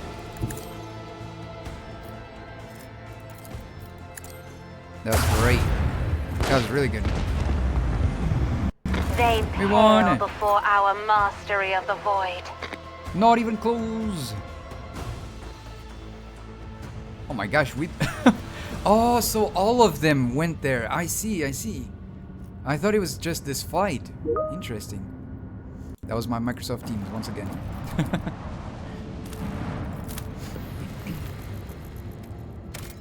Steel, always nice too. Okay. I need to repair my ship. Cost nothing. That was great. Over here.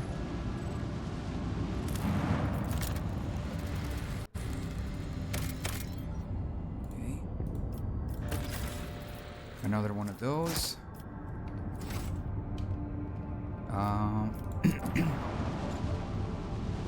I'm going around the planetoids and planets first. And then go to this vessel.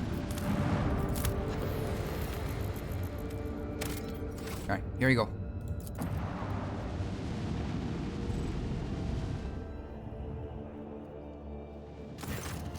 The Augur crew picks up a heavily damaged Xeno voidship, among the countless rock masses of the asteroid belt.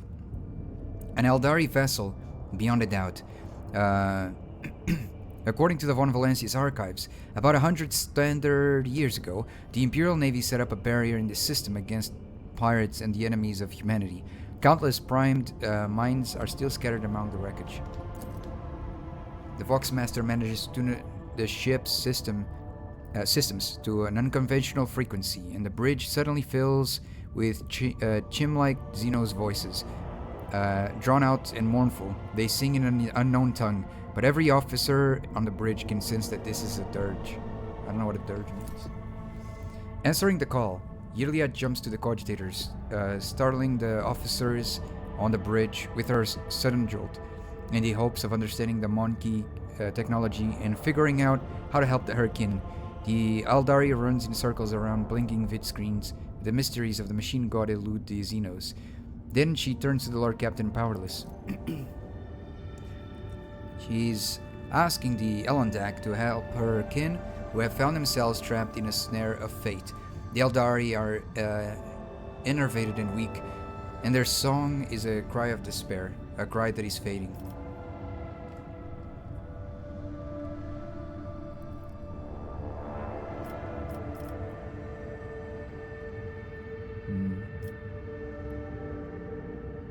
Let's see. The Lord Captain. Let's see. Oh, wait. Which is.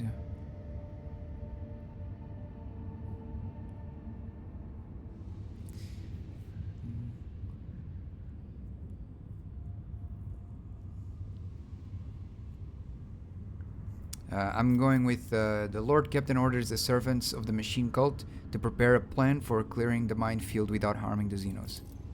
After several hours pass on the ship's clock, the servants of the Omnissiah present a plan for the neutralization of the ancient mines. Hey, we did it! The success of the operation is assessed as extremely probable.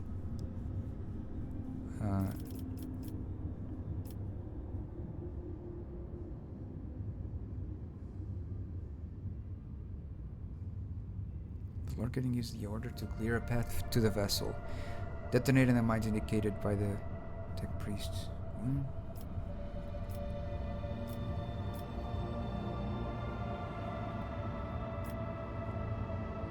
Logistics officers, led by a master helmsman Raver, are ordered to plot a course for the rescue shuttle from the Dynasty's flagship to the Xeno ship and back. I'm gonna attempt to establish communications. They do not respond to the incoming signals. After several attempts, the frequency tuned by the Voxmaster gets lost, and the mournful song fades away. Okay, I'm going with this one. Logic. Nice, we did it. Now all the crew can do is hope that the calculations are correct, and that the veterans officer's experience has not let them down.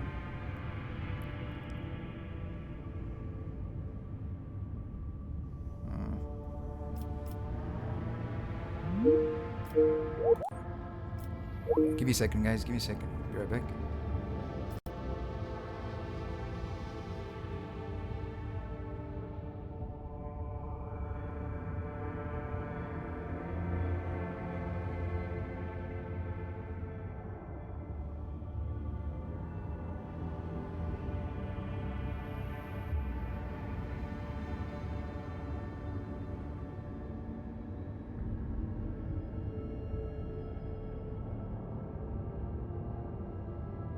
Oh, and Dipanilo, welcome in. Thank you for the lurkies. Appreciate it. Sorry, guys. Just needed to check something really quick.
Alright, guys. I'm back. Sorry about that. Alright. What do we do? Saving the Xenos is impossible, but at least the system... Is it really impossible to save them?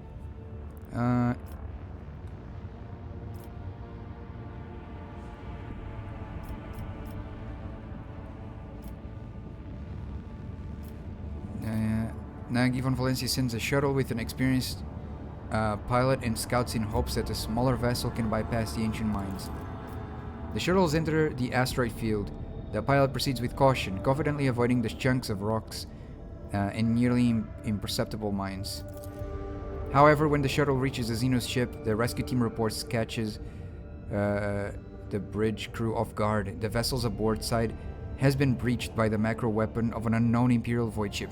There are no survivors. Shielding her eyes, Iliad closes them and clutches the spirit stone on her breast. Coming to the Eldari does not speak for a while. With notes of sadness in her voice, carefully picking her words, she concedes that the Elantech did all they could to save her kin. And yet, it is the Monkey who are responsible for the loss of the Eldari voidship. Saddened by the pain and hatred that humans have wrought upon her kind, she quietly leaves the bridge. Sometimes it's simply impossible to outrun fate. Well, we tried. Yikes. Was it because I was detected and that's why?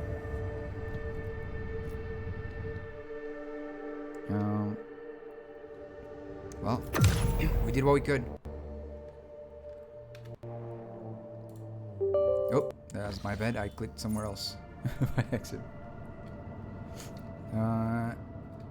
Let's see. Here's another one we need to go to. Warp here. Save Mortis Assis. There. Visit.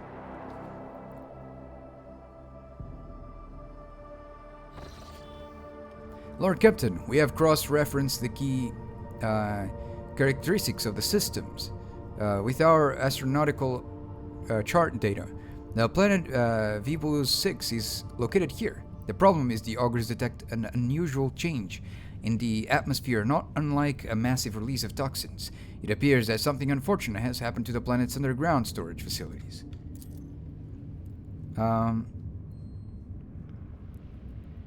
It is impossible to land safely on the planet just now. Unknown ships are cruising in the system. No need for any cog to analyze it. I can decipher this telemetry easily. Xenos. The armory and artillery crews are standing by. Oh man. Okay. Let's explore here.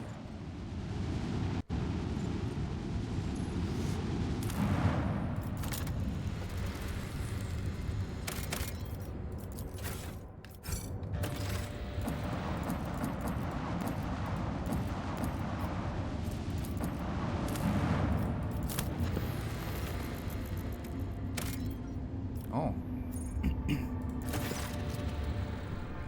This planet can barely sustain life, and yet searchers discovered a long-lost Imperial colony. One that was cut off from the rest of the galaxy centuries ago. The colonists live in conditions worse than any other hive, yet they still venerate the Emperor and gladly welcome their visitors. The Lord Captain receives an invitation from the local ruler, the Archqueen Princeps Domino. Sure.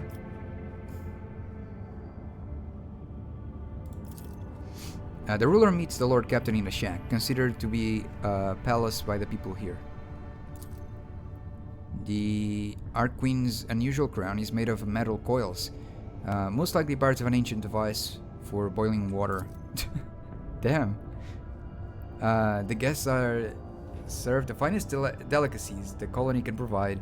The Archqueen praises the visitors in mangled low Gothic and calls the Lord Captain her dear brother. At the end of the audience, gifts are presented to the guests. Aw, they barely have anything and still they want to give stuff to us. And that's so kind of them. So sweet. The Archqueen's minister delicately remarks that the best possible gift to the Lord Captain and his crew could provide would be the replenishment of the colony's meager gene pool. What does that mean? What is a gene pool? The replenishment of the colony's meager gene pool? The Lord Captain gives order to others to canvass the lower decks for volunteers. The most ruggedly handsome amongst them will be sent to the Archqueen court along with the other gifts. The Lord Captain sends the most ruggedly handsome volunteers to the Archqueen's court. A prank-loving scout named... Oh, give me a second, guys. Oh, my lord. Sorry about that.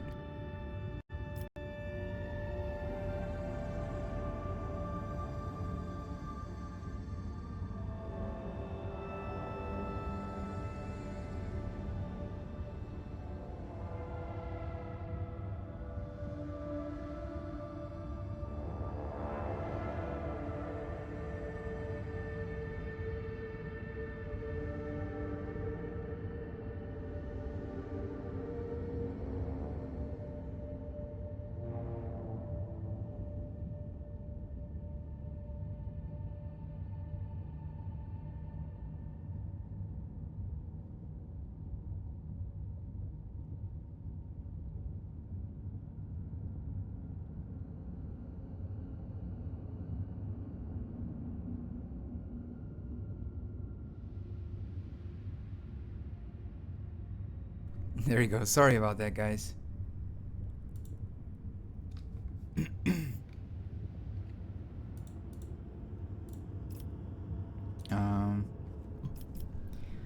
Besides that, standard gifts will suffice. I don't know what the other ones were supposed to be. The Archqueen is satisfied and hopes to meet again. There you go. Save. The Savannah world. Okay.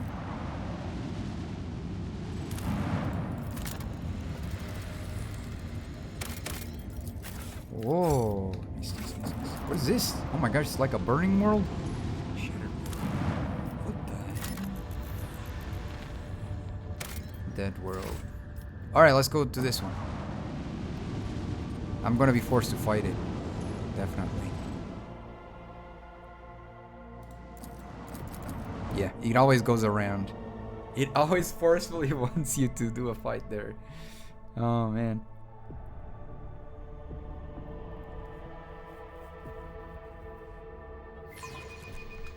Their efforts will be for naught. Alright, here we go. What is that? Oh, yes.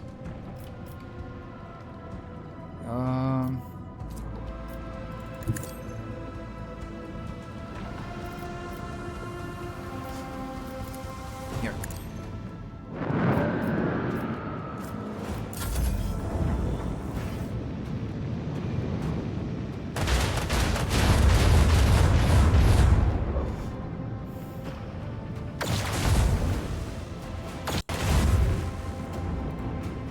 Okay.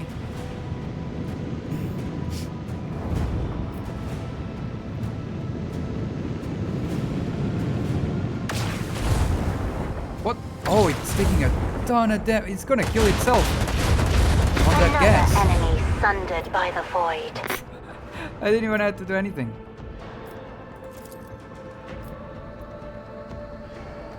Oh, I can go over there. So I could go over there.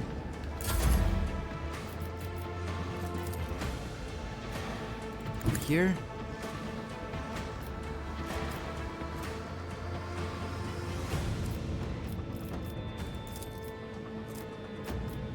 Let's go. Boom.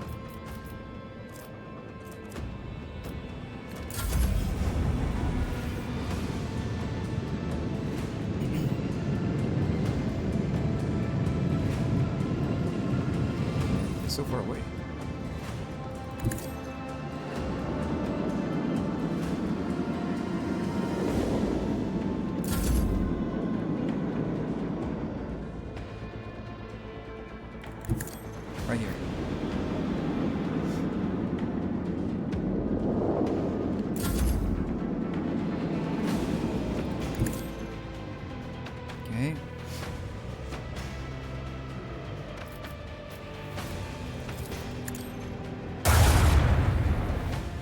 that planet down there was insane.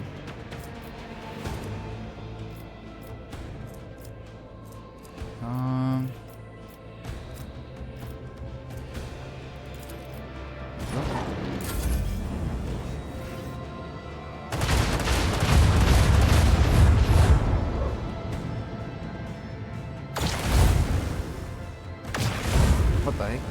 How many attacks can you do?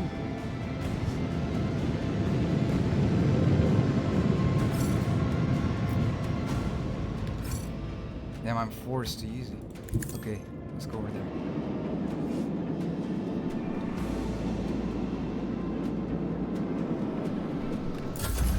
Well.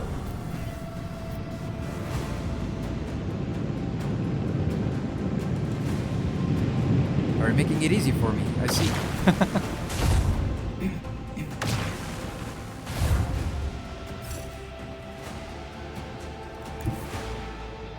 Here. I'm protected here. Yeah.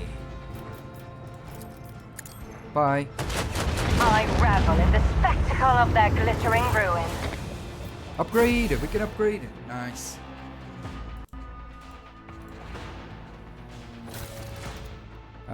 Let's see. Reinforce shields. Improved RAM. Silent running. When approaching an enemy, the flasher shuts down non-essential systems and starts to drift unnoticed past enemy ships. As a result, in most encounters, large enemy vessels are surprised and act later. Yeah, I like that. Nice.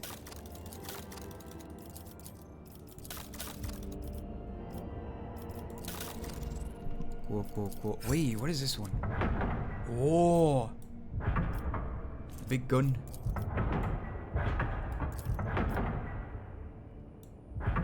Yes, big gun.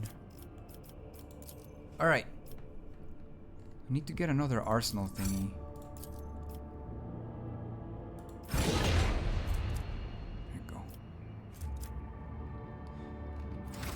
Save. Let's go to this planet. Oh, it's like a hive world. Swift and merciless retribution is a proper fate for many transgressors. But the Imperium permits using the convictus for a hand labor on distant prison worlds like Vebus 6 to atone for their crimes before humanity. Hundreds of thousands of rogues and lowlifes toil in the mines of the Von Valencia's protectorate until death from exhaustion or some other unfortunate accident claims their forsaken souls. Mining world, I see.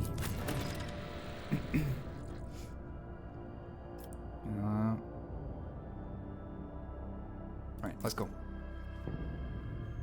The pits of Vebus or Viabus, I think it's Vebus probably. Vebus 6.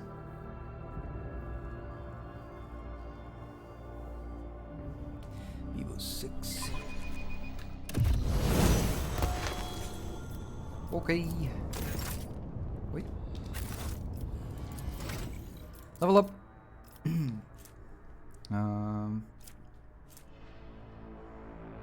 Until the end of combat, every attack grants a stacking plus 2% bonus to critical chance. That's nice.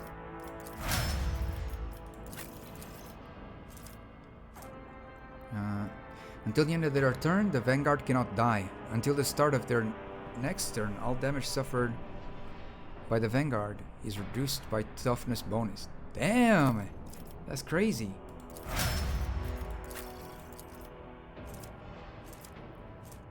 Critical.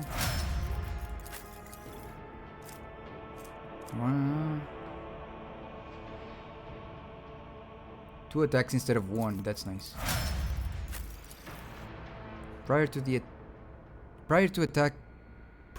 attack, I'll pray suffers penalty until the end of combat. That's good too.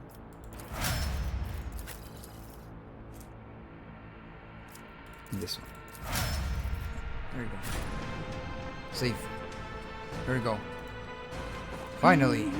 Veabor 6 always was a penal world. Finally, we But can walk this, around and actually Even the play. miscreants of this place do not deserve such a fate. I believe many of them do, but not at the hands of Xenos. Oh my gosh, the way this guy.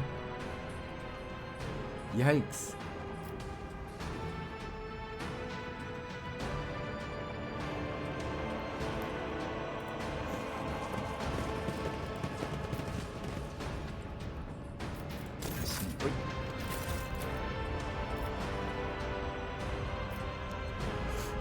Dude, add me on Discord so you can let me know whenever you go live. Well, you see, it's a bit tough when above your name on my stream it says, it's not saying it to you, but it's saying to me, possible ban evader. You're being monitored apparently. So it's I don't know how to feel about that. So yeah, and you know, if you follow, you can always see. I've never which wondered says so much before. Hold on, he's talking. It says you followed me, so you know you can always check out that whenever I go live by following me. So yeah.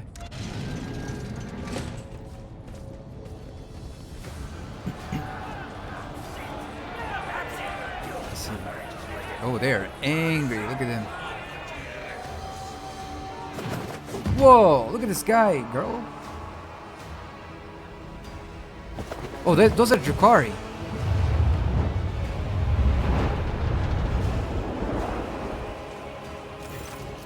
Tazara. The tall, Lith Xenos, Lith, I don't know, moves with the grace of an otherworldly predator. The creature gives you a dispassionate glance and casually speaks a few words that are immediately picked up by your elucidator. Okay, so she says some names that I don't know how to translate. I don't mean how to read properly. Macandis? Alith, I think? I don't know. What is this?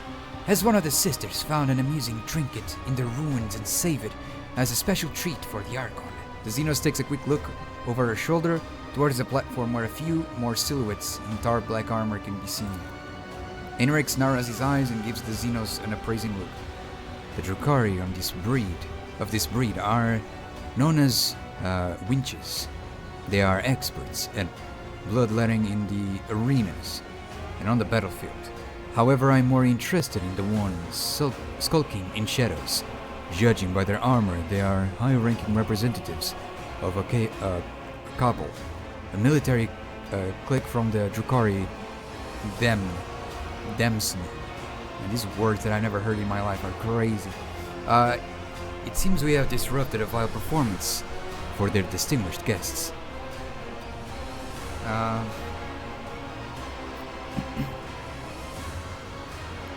It seems it is I who is in for a treat. Can't even begin to fathom where my subjects found such an exotic beast. And a talking one at that. The Xenos' eyes light up with interest. The monkey understands my speech. Where did you come by a device that can translate our language? Are you trying to impress me by appearing useful? Such words will earn you out in the ring at most, without weapons, and soon without your skin. The humans scattered around you in the platform stare as if they have seen a ghost. Their eyes, the eyes of some betray their fear. Others glare with bestial hatred, and yet more look upon you with hope. Who are you? My name is known to everyone on this planet, monkey. I am Tazara, the Deliverer. Tazara the Benevolent. Doesn't seem like a benevolent thing. The one who grants respite from the choking grasp of this world. I decide who lives and dies, and who finds new purpose for their existence in Comaran's many arenas. Surely this is why you come here? To fight for my ever-changing favor, and for the privilege of being the first to be chained? What the heck? Ilya chuckles, Huntley. Such grandiose names for a soulless wretch who tortures the breathless and torments the powerless. Your words hint at a nobility you have never possessed. guessing. What are you doing among this rebel? What an unexpected and tantalizing surprise. She licks her lips hungrily. I cannot wait to take you in my arms and clasp you tightly to me. That's creepy as heck. What the heck? Do not waste breath on your lies. Only the faint vestige of blood connects the Surgiani and Dark Ones such as yourself.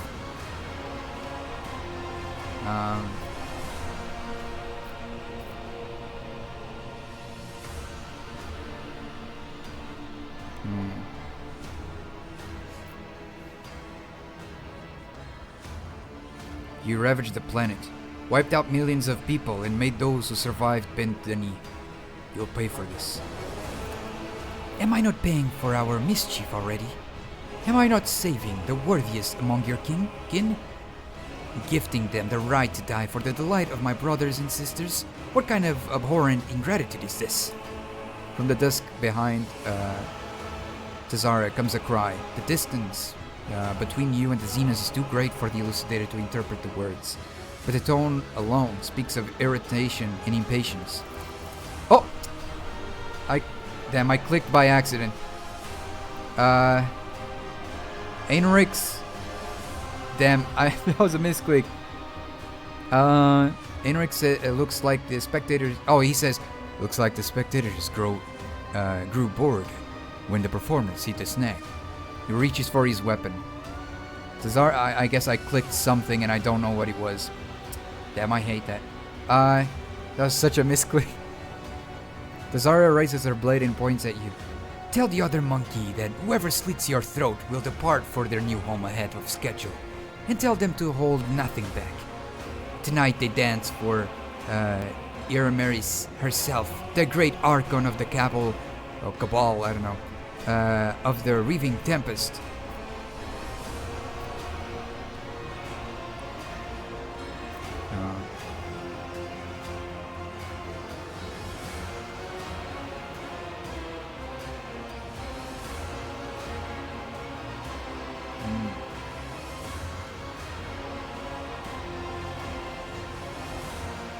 I'm gonna turn to the fighters in the arena.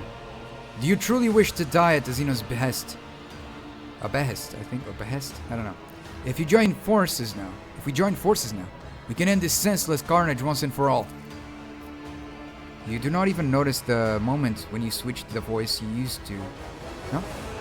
You do not even notice the moment when you switch to the voice you used in your former life. Before becoming a rogue trader, you were a commissar. Oh, yeah. The firm, uncompromising tone of a commissar. Oh, let's go! Exhausted and defeated faces trade worried glances. The hulking brute next to you hesitates, then spits and breaks into a grin. We're going to die anyways.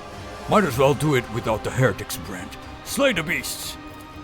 Zarya meets a furious scream and takes a step back, signaling to her companions. Let's The go! Emperor is with us! I'll rule out the moment of your death.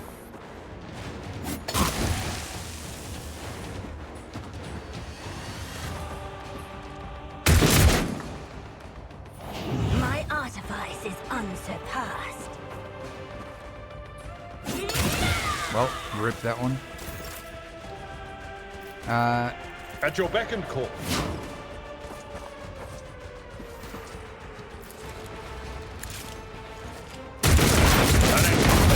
Right. Sorry, man. There we go. I'd rather not. Okay.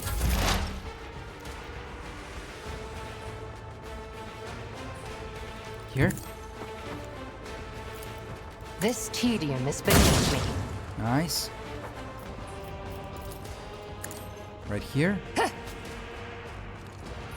And yeah, that's it.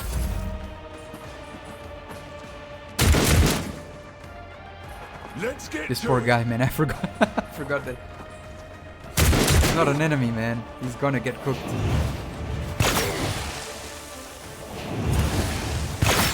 Oh, I mean, never mind. He's low anyways. Alright. Isn't this a job for the serfs? I am a navigator, not a servitor. I hear you moving. No more. Okay.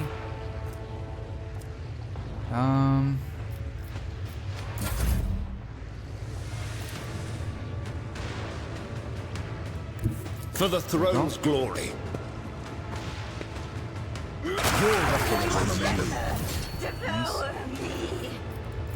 Shield this guy.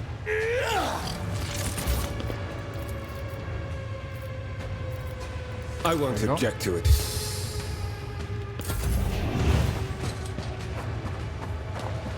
We should ignore that guy. Hold on.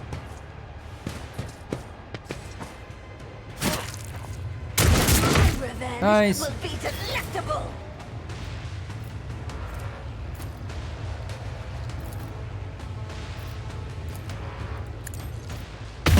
My Emperor! Inflict the pain. That is not the Emperor's will. Boom! I'll One do more, it. one more. As Boom! the Emperor commands. There you go. Now it's me.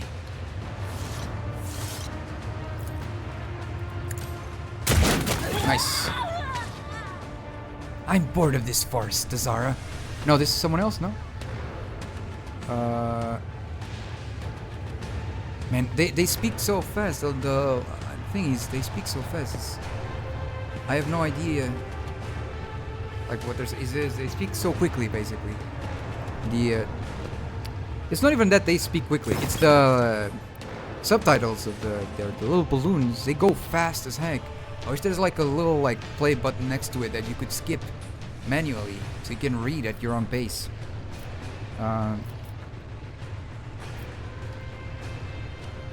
Okay, let's see.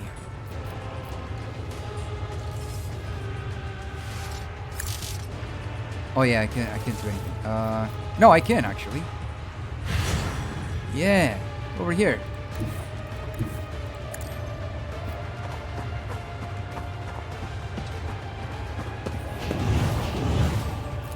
Let's go. You will pay for this in blood. Bye-bye. There we go. The surviving fighters turn their heads towards you. One after another, all eyes on the battlefield are glued to you.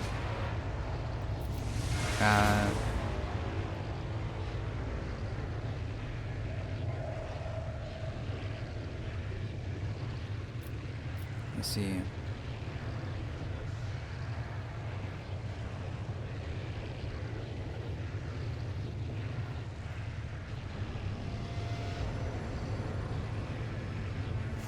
By destroying these foul Xenos, you have atoned for your transgressions against the Emperor. Get to the shuttle. The rest of you will subject to a select punitive sin. No. I thought it was this first part was kind of nice and inspiring, but the rest was just like okay. Those who fought with me, get to the shuttle. As soon as we are away from here, I will give orders for the immediate evacuation of the remaining survivors. Nice. Let's go.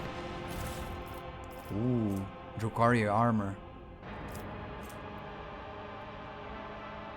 My revolver is still better though.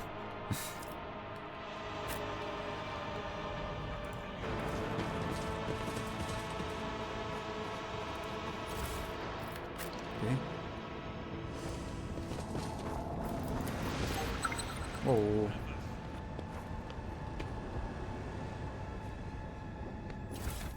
I'll chart a course for you. And there's this.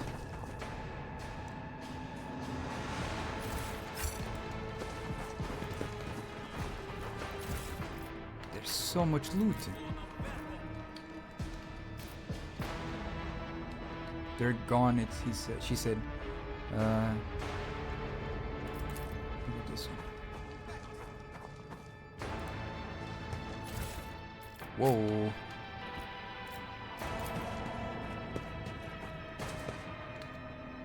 I wander through the stars. How do we get there then? Yeah. I think we have to leave. Yeah, we have to leave. Hold on, because we found some new stuff. Let's see. Hunter Carapace.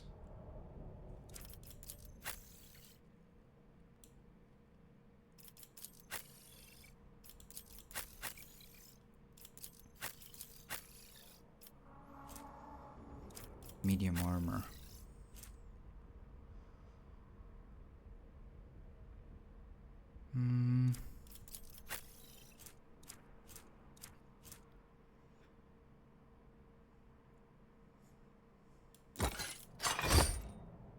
Whoa, it kind of looks cool.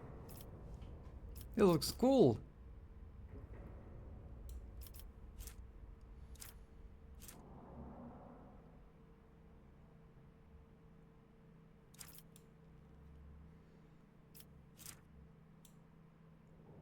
Yeah, that one is cool. I like it.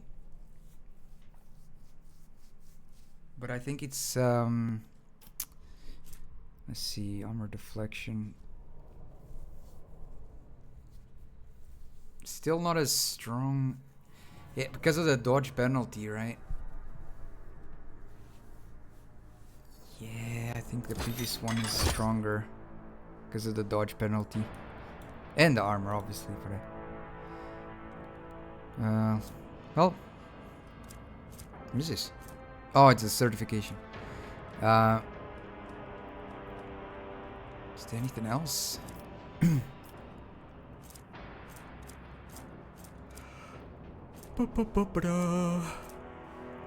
Heavy leather armor.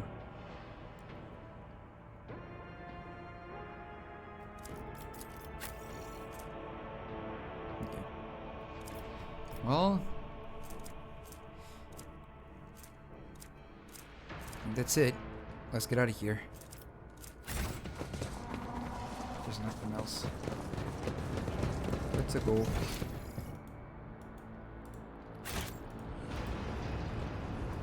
A nice little stroll. Oh, nice little stroll.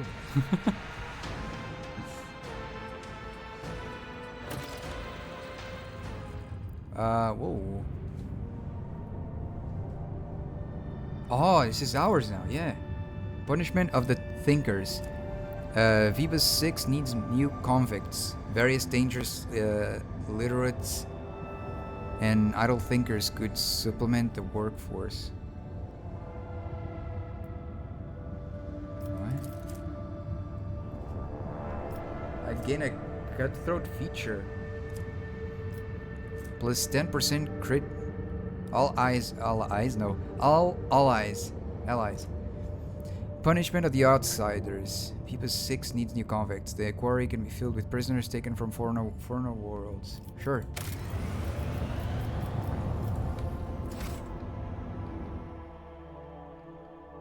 There you go.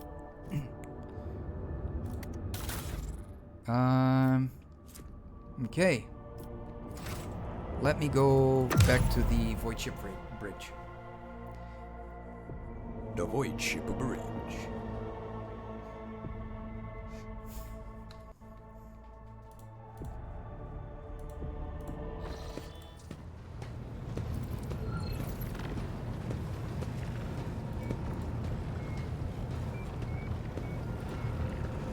Give me a second, guys. There we go. Alright, let's talk. Lord Captain. Okay, nothing new. Honestly, should I really talk? Oh! Yeah, I should. Let me go here. I wonder if she has something new to say. Hello, Talk. Oh, she doesn't. I thought she would have something new because of the fight we had there with the Drukari. Okay. Well, I guess we go back to the Koronus Expanse. Mortis ACs. Alright. Let's go.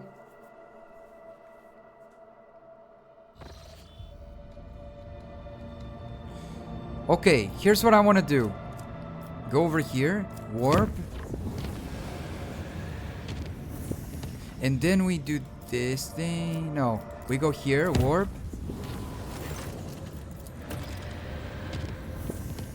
New stage. What is this? Oh, this is cool. Oh, wait. Everything has new stages now. All my worlds. Let's see. Your Lordship, there are alarming reports coming from Janus. A number of strange mutations have been spotting among the population in remote agri-complexes, aside from the obvious disfigurement of the subjects. And the subsequent estrangement. These mutants, called wretches by the rest of the colonists, are coming together to practice? I don't know, man. A primitive form of religion involving ritual worship of the land. While they display no disobedience or hostility, their very existence is concerning. Okay. The Janus nobility humbly awaits your decision. What do we know about them? Their mutations cause the loss of skin pigmentation and the shedding of hair. Some have started developing a translucent third eyelid, similar to that of reptiles. Others have succumbed to progressive atrophy of the larynx, causing the loss of human speech. At the same time, their tendons become denser and more elastic, providing increased endurance and load resistance. Their wretches are commonly ostracized, right? Due to their grotesque appearance. There haven't been too many cases of mob justice yet, but they will become commonplace after the mutation's deformities become more obvious. Their wretches tend to form groups with similarly afflicted people. Their average level of intellect is low. They all belong to the labor caste and communicate among themselves using a primitive vernacular of their own invention. As for their barbaric religion, they are deifying both the soil and Janus itself. To them, working in agri-complexes is a form of worship, which has had a positive impact on productivity. Well, I take these unfortunate souls under my protection. They are victims of mutation, not villains. Heart of the Nameless. Oh, look, I got this. It increases the wielder's lore Xenos by +10. If the wearer has iconoclast adherent, it increases all skills by 10% instead. Ooh! Heart of the Nameless. Long live the Von Valancius dynasty, he said. The mutants were put under surveillance. One of the watchmen spotted a mysterious relic in the hands of a group of wretches that turned out to be an item of Xenos origin. It is unlikely the mutants understood the nature of the object they worshipped. Having to live in proximity to the wretches disturbs the good, honest serfs, and leads to outbursts of aggression and violence. Ooh, colony reward.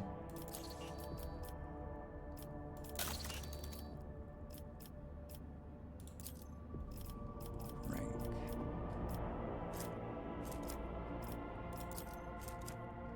Saint Cognatius left behind many treasures that are now coveted by powerful men and women. Rogue trader Incendiator was just the shard of this priceless combi tool bearing the saint's fingerprints. Formally reclaiming the relic via the Adeptus Administrator will be bureaucratic war, requiring influential allies and nothing short of an army of clerks and scribes. But if it passes into the safekeeping of monks in the Order of the Hammer, it will be a great triumph for the faithful. Yeah, sure. Wait, how do I access my houses again? Ah, here. My houses. I mean, my planet. So that's Foulstone.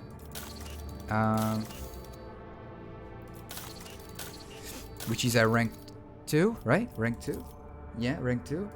Janus, rank 1. Kiava Gamma. Lord Captain, the tech priests have made a sinister discovery on Kiava Gamma. A blasphemous machine built At the behest of the wicked Cubist Elfim, this mechanism is capable of picking up the whispers of the warp. It also occasionally transmits a discordant binary melody to nowhere in particular, but no encrypted data or other threats have been detected. It seems to be a functional side effect of sorts.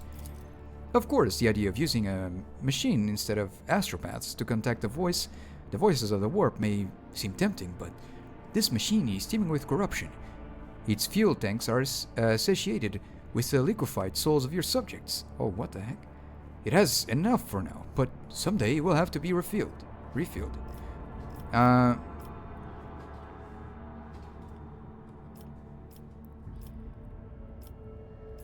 No, destroy this heresy.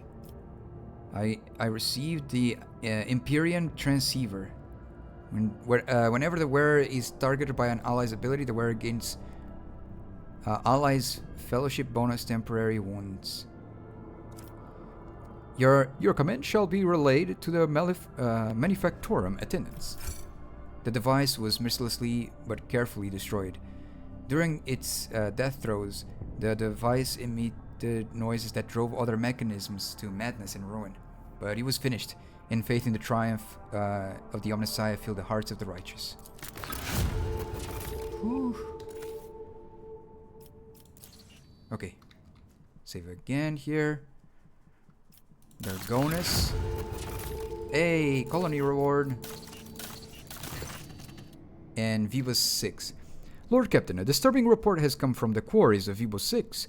The convicts have lost their minds. They forgot how to use tools. They huddle together and continue to stare aimlessly into space, even under the lashes of the whips, ruining the mining deadlines. Some are possessed with the urge to use their nails to scratch blasphemous symbols on tools, machines, and even their own bodies. The most mad have painted the walls of several mines from floor to ceiling with the symbols, and then gone off deep into the mining tunnels. None of them could be found. The overseers consider it a ploy to divert attention away from the escapees, and an impeding rebellion.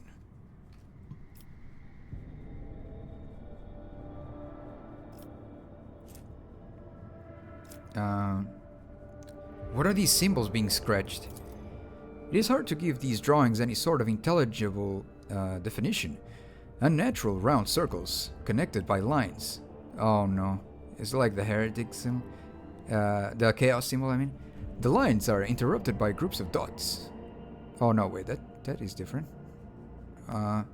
Some patterns follow a certain common logic, while others are unique. I can provide your lordship with pictures of them.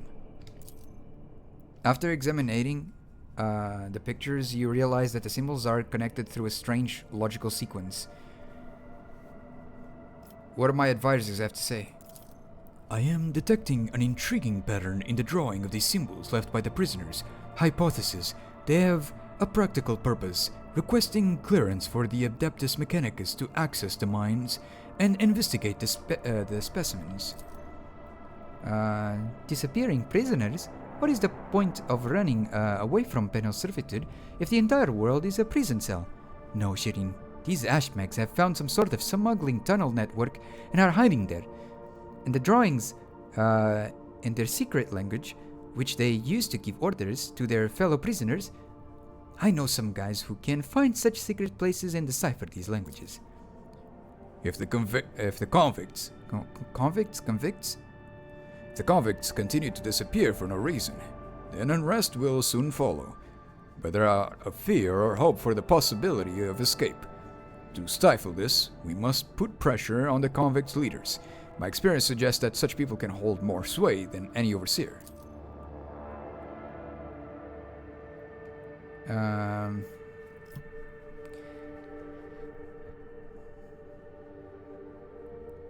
Let the servants of the Omnissiah allow to examine any convicts that demonstrate odd behaviors.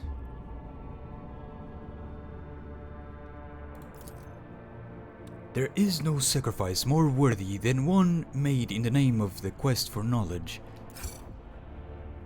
The wise servants of the Omnissiah interrogated the strange prisoners. The examination of their brain tissue did not reveal any mutations. Those laborers who had completely lost their utility were granted serviturization in order to maintain production levels.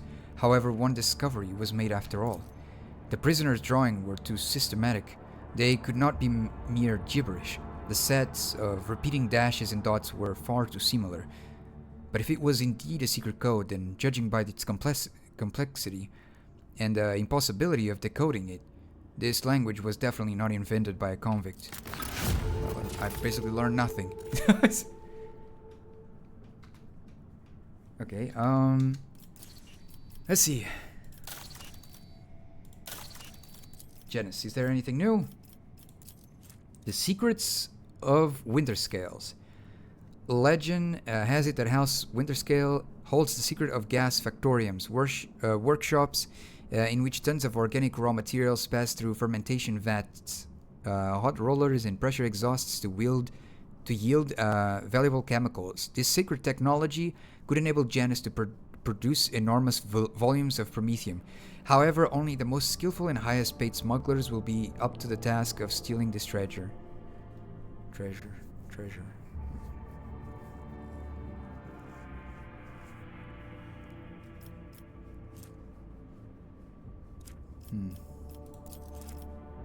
The Magus biologists, custodians of Janus's sacred irrigation plants, have taken an interest to the unique substance discovered on the planet. If provided with the resources of hereting a chapel, they will delve into the mysteries of chem synthesis, which can turn deadly toxins into the basic substance needed for life-saving medical kits. Ooh. Yeah, that seems kind of cool. Turn something bad into something that can be helpful. Yavagama. Mag trains. A planet's manufactorums are only as efficient as its logistical system. Lex mechanics predict a major growth in the world's overall manufacturing output if haulers and airships make way for powerful mag trains speeding along a web of long-distance railways. I'm not gonna lie, I understood nothing. The vigil of the tech guards. The Adeptus Mechanicus are concerned about the recent outbreak of heresy on Kiavagama. They offer to enter into a solemn alliance with House von Valancius. Under its terms, an ancient workshop preserved by Lady Theodora's order will become the site of a Prioritus Skidarius.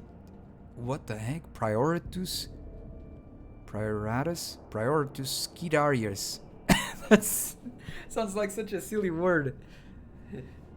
What the heck? A factory which would produce the invincible tech guards. These unrelenting warriors, impeccable in their digital vows, will secure every Adeptus Mechanicus facility in the Protectorate.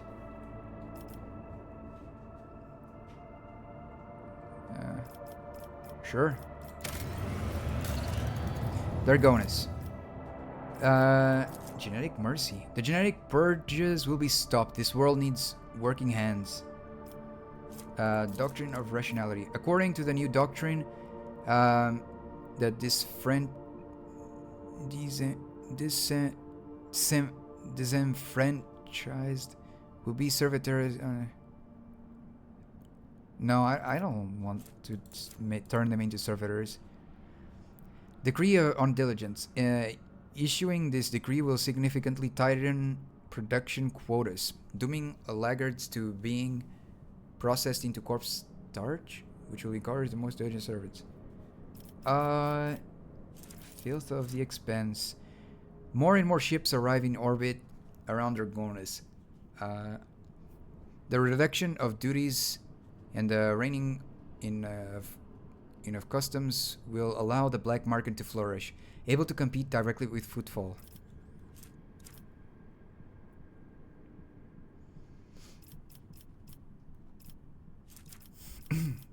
No, I don't want genetic purges to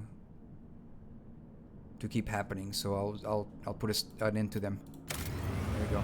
No more purging people with different genetics. That's stupid. All right. And Vivus 6.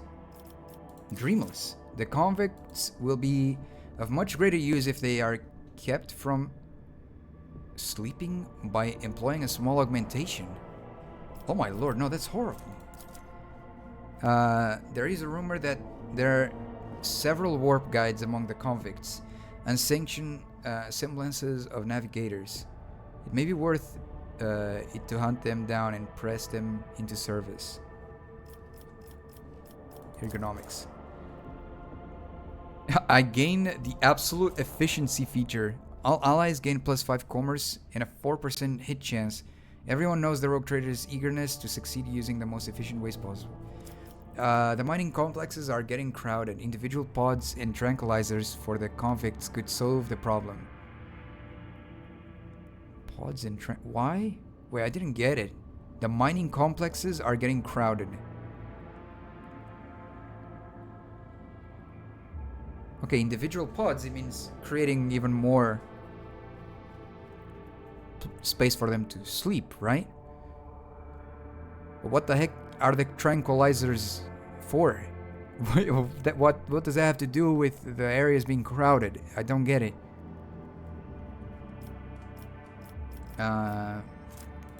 Warp guides. I'll go with this one.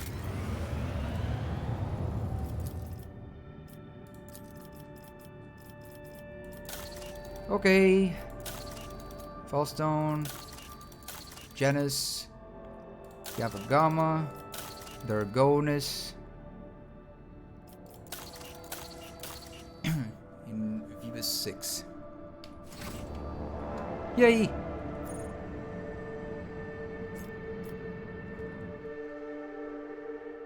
Alright. Where am I? Oh, I'm the Valencius thingy, isn't it?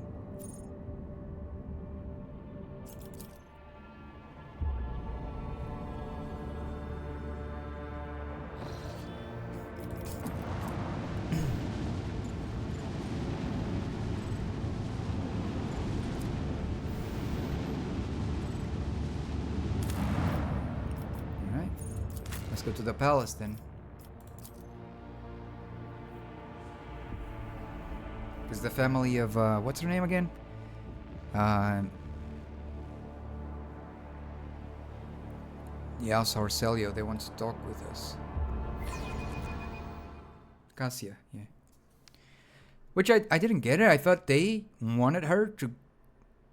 Maybe I'm misunderstanding something. Most likely, like they were like, oh yeah, no, she can work with you. So like, why are they mad now? I didn't get it. Why are they like, how dare you allow her to work with you, or you taken her? It's like, what? Sorry, something in my eye. Alright.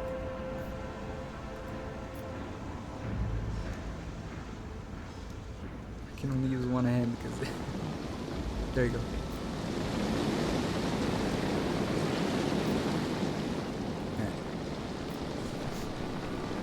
Sometimes my freaking eyelashes just decide to assassinate my eyes. Alright, let's go.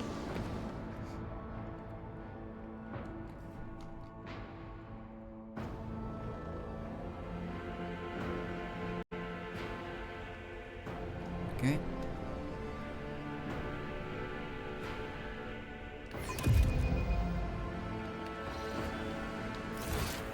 Alright. Where do I need to go?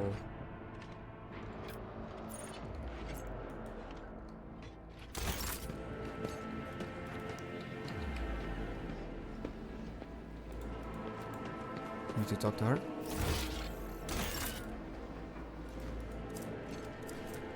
What the heck? Let's see. Your lordship. She looks away from her data slate. I hope your stay on Dargonus will be beneficial to your physical and mental state. I understand that the heir to a protectorate must have his hands full, but one shouldn't forget about rest. What about the meeting with the navigators of House Orcelio? She immediately focused on her data slate in her hands. Allow me to report. The esteemed navigator of House Orcelio have taken residence in the guest state and await a meeting with you. How would you like to receive them?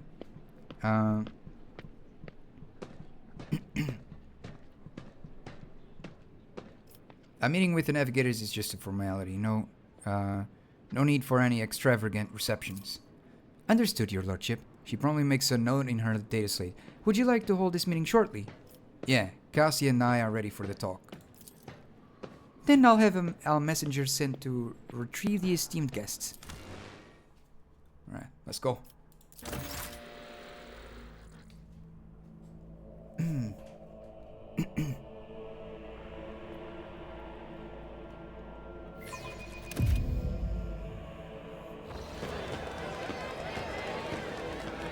There we are.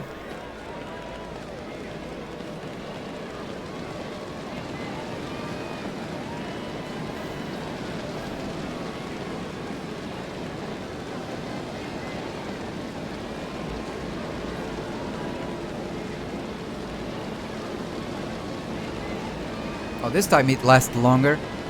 I didn't read it because I thought it was gonna be like super quick. Yeah, I don't understand. Sometimes those little bubbles, like they disappear instantly as soon as they drop by, and other times they just stay for so long. That's why I think having a little play button next to them, where you can click to go to the next one, would be so much easier.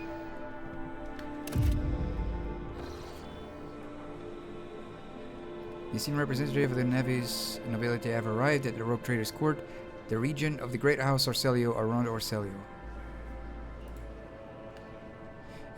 His companions, Lady Glyceria Orcelio, Navigator Leso Simon Orcelio, and his intended bride, Lady Navigator Alexandrina Orcelio, Lady Navigator Elena.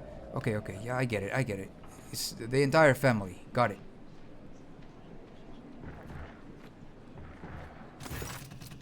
A tall, wizen, old man proudly stares at you with milky, unblinking eyes.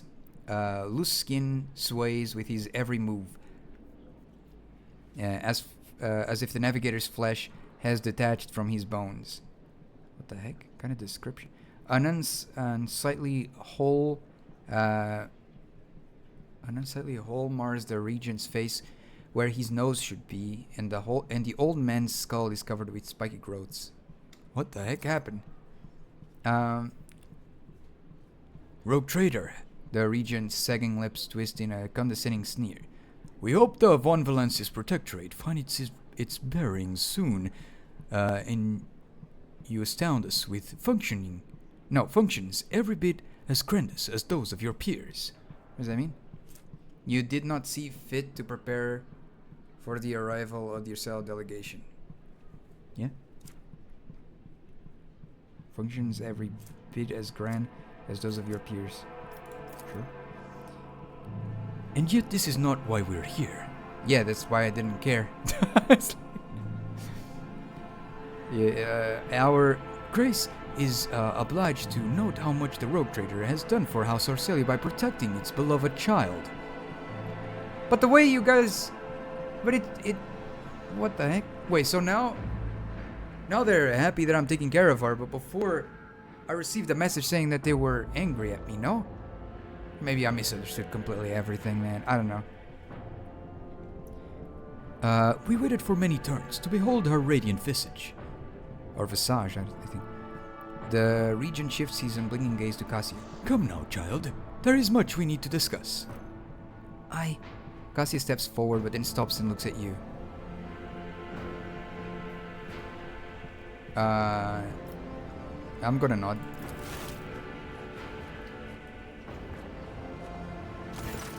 Cassia smiles faintly and addresses the regent. Esteemed regent, it pleases me to see the gleaming sheen of gold and turquoise above your brow. It is thanks to the efforts of the Rogue Trader that I stand here today, and there is so much I want to tell you. But what is it you desire to hear most? We know what happened at the station, child. Your connection to the Atlas has grown so strong. We felt the turmoil in your soul, and the events transpired have shaken us. House Ocelli is deeply grateful to the rogue trader for the destruction of the saboteurs, and we are willing to reciprocate such a magnanimous gesture.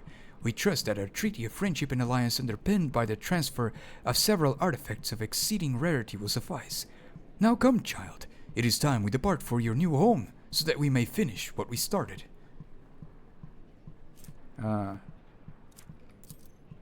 Esteemed Regent, perhaps I could continue my education while still accompanying the rogue trader on his travels. Just imagine how much I could learn beyond the bounds of... She notices the Regent's furious glare and falls short.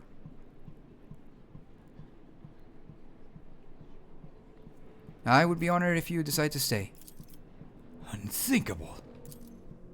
Here, what happened now, man? What the? Hey, yo! Don't shoot! House Orselio was not involved in the attack! Down with Tisiphone's tyranny! Kill the god! Huh? What's going on? Close ranks! What just happened out of nowhere? Sure. Okay. What the heck? Oh, I can do another. Nice. Go here.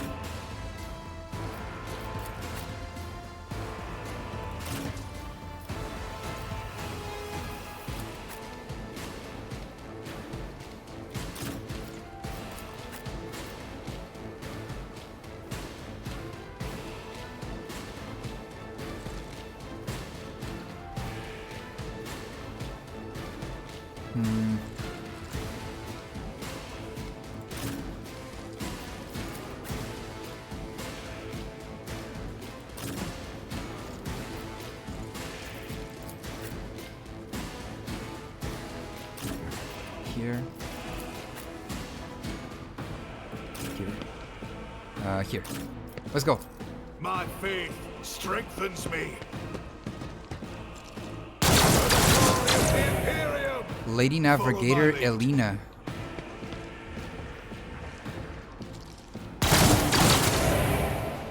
I mean, Cassie is just gonna destroy everyone, and they messed with the wrong person.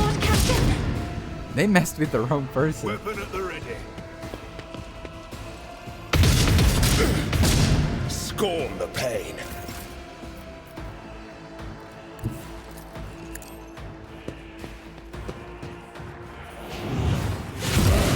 What the? Huh?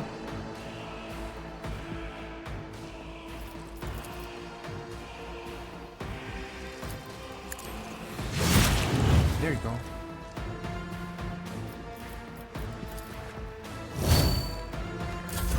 Follow my lead.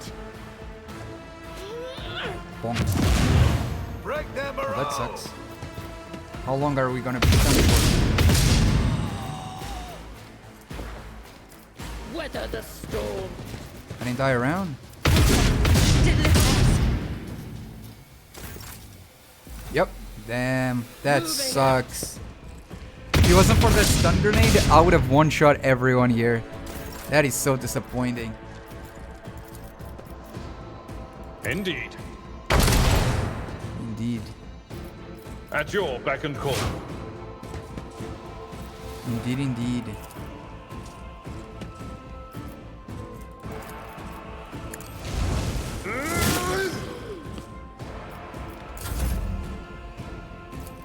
I'll do it. None can escape the Emperor's judgment. I am his will made manifest. This is unacceptable.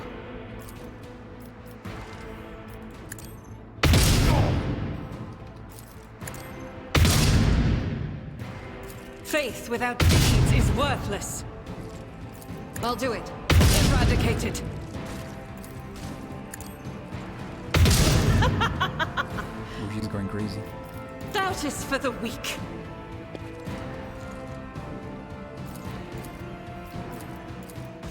I'll do it. There you go. Faith without deeds is worthless. Oh, there was a guy here. I could have just killed him. Oh, I can As actually. the Emperor commands, I act. I'll do it. Bye. Strike is a prayer. Another soul slips beyond the veil. That is beneath me. Makes sense. Then I will drop it here. High momentum. I'll see our foes obliterated.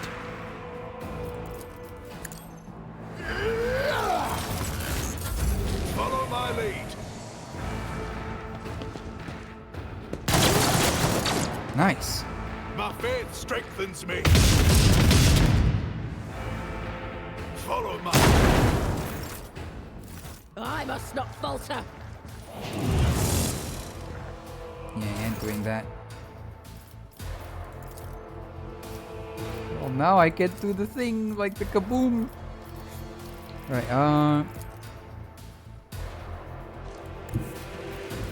Be careful not to cross my gaze.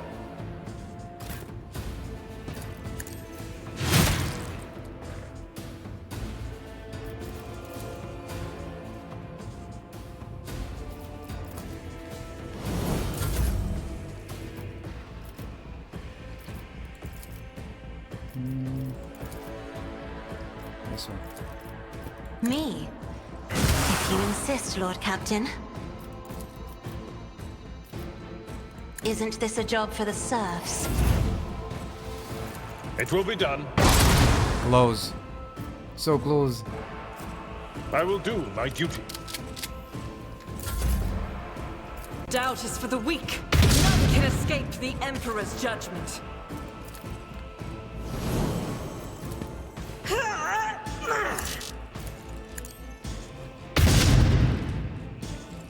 Okay. Can she snipe that guy? No. But she can snipe this guy. I deal death with my hands.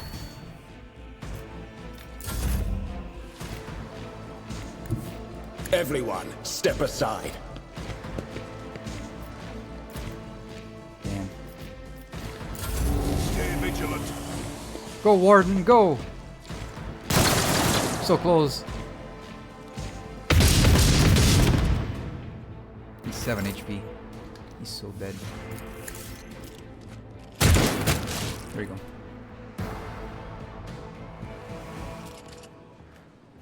What the heck was that for? Listen to Elena or Celius.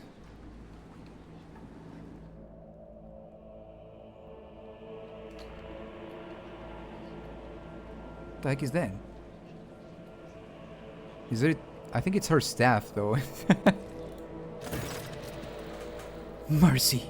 The Lady Navigator covers her face with her disfigured, scaly hands, each with an extra finger and conjointed phalangeal bones. Her clothes are covered in blood, mostly that of your servants, and several unexploded bolts are sticking out of her chest plate.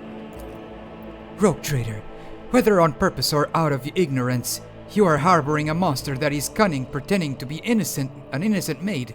Spare me, and I, Elena, Hateria, or Celia will swear to you the whole truth about the madness that is devouring House Orcelia like a malignant tumor. Do not let the regent deceive you with honeyed lies, lest the cursed child ruin your protectorate as well. You see rage and despair in her face, but neither is directed at you.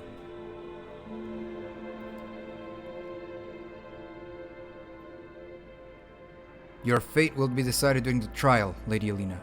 I will hear what you wish to tell. Thank you for your lenience, rogue traitor. What the hell? The naturally bulbous eyes of the navigator constantly shift between you and Cassia. Black secretions run down her cheeks instead of tears, leaving unsightly streaks.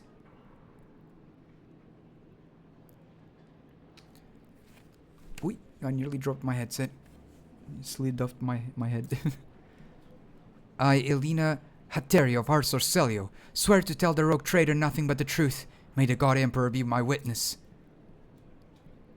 Pathetic. Silence. With all due respect, our Sorcelio has hardly covered itself in glory thus far today. It is time its representatives answer before the rogue trader.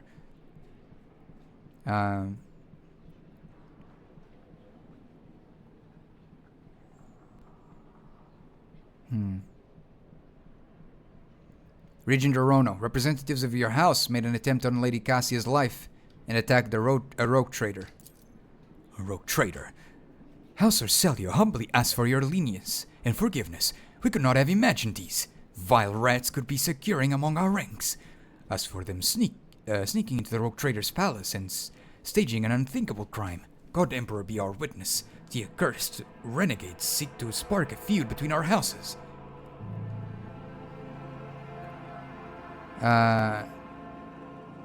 Be that as it may, you are responsible for the actions of your people. Give me one of them. How do I know your words are not just another trap? We are ready to tell you everything we know so that this misunderstanding can be remedied as quickly as possible. Tell me about the renegades.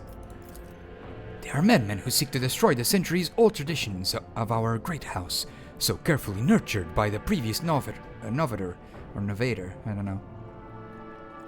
Thysephone Horselio. They deemed the century of her rule a tyranny, and our most sacred relic a curse that must be destroyed. Fools! If the Atlas were to be destroyed, the whole of our Sorcelio would follow into oblivion. And why do they seek to destroy the house's relic? They dread its power, for only a novator or novator can fully grasp the mysteries and harness the power of the Starways Atlas, what the renegades call a leash. We call a guiding star. And why are people trying to kill Lady Cassia? Everyone in the house knows the child is the keeper of the one true Starway Atlas, which once belonged to our great novator, Thysephone Horselio. The ungrateful wretch secretly hated her grace, and when Thysephone abdicated her responsibilities and set off for parts unknown, they staged a revolt to destroy her successor. Does Cassia really carry Tysephone's Atlas? We believe it with all our hearts. The novator spent many cycles on the world where the child was born. It is said that everyone who witnessed the miracle of her birth simultaneously departed for a destination known only to the novator. Thysephone gave the order and followed them soon after, leaving her precious gift, the Atlas, to Cassia and therefore making her as her successor. Looks like House Orcelia has fallen on hard times. He falls silent and then replies, To call your statement false would be a lie. For many years we managed to maintain the fragile balance within our house, but then the novator's departure shook the faith of many. The treasury, I think, is empty. The navigators are scattered. The warp routes are scrambled, and many of our allies cannot be reached, which is why it is so important to complete the child's education. It is Cassia's duty to take Tysephone's place and lead the house to prosperity.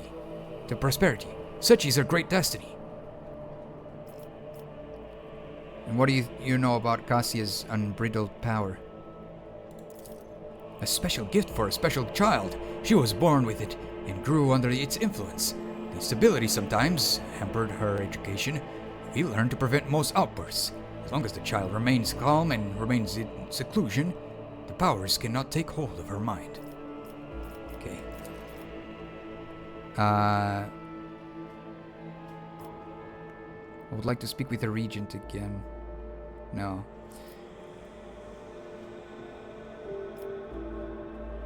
Lady Elena, what do you have to say in your defense?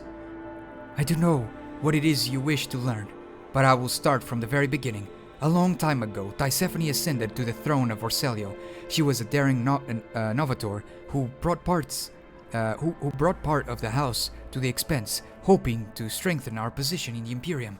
The house prospered, but Thysephone was never satisfied.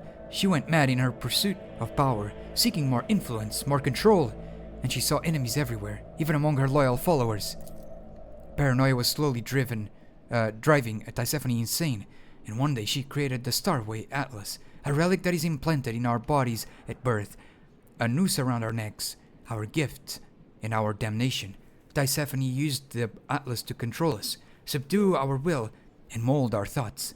If anyone put a toe out of line, she killed them without a glance. No, with a glance. At first, many branches of House Orcelio tried to resist her tyranny, and Tisiphone cut them down with extreme brutality. For example, the entire Sethala, Sethala or Sethala? Sethala branch was destroyed simply because its leaders asked too many questions about the Atlas and wanted to know the truth about its creation. What else is Tisiphone Orcelio guilty of? Tisiphone's madness weakened the dynasty, and not long ago the Novator vanished. Indeed, her loyal followers lie when they say she chooses to retire. The truth is that nobody knows the truth. I hope she is running away on one of her secret worlds. She finishes with a sneer. I understand Tisiphone's transgressions, but what does that have to do with Lady Cassia? Tisiphone passed her atlas on her successor before fleeing the house to a newborn child. We could not surrender the throne to a tyrant's creature. Tisiphone was cunning and treacherous. She must have hatched the entire plan beforehand. Her disappearance, the child, the transfer of the leash. We feared that one day she would be reborn in Cassia's body, and we could not let that happen. And why didn't you attack before? Why now? Tisiphone's always had plenty of opponents, but when we are afraid to entrust one another, any of us could be spying for her followers. We saved our strength and dealt the first blow 5 years after the heir was born, striking at the one that states on RTV. I don't know what that means. But the girl survived, and Regent Aronto hid her so far away and guarded so thoroughly. It took us another 13 years to find her. And then another 2 to get into the Regent's good graces and reach Europe 5. Now Cassie is in the spotlight, and the House Council is about to put her on the throne. Surely there's no better time to cut off the serpent's head. So you admit Regent Aronto was not aware of the assassination attempt? She clicks her tongue loudly. Regent Aron is guilty of mass killings, intimidation, inhuman torture, abetting Tisiphone, and raising her heir. His crimes are many, but this one is among them. I'd love to see his head on the chopping block, but honor prohibits me from slandering him in the trial before the rogue trader. You called Cassia a monster because of Tisiphone's atlas. Largely yes, but there is more. Have you never felt pure, unadulterated disgust while standing close to her? Or perhaps fury or fear? Who but a monster would manipulate the minds and feelings of others, even more so than Tisiphone herself did? The rogue trader now knows about the Regent's atrocities and the girl's corruption. I hope I succeeded in warning you about the danger that lurks within Garcia Orcelio.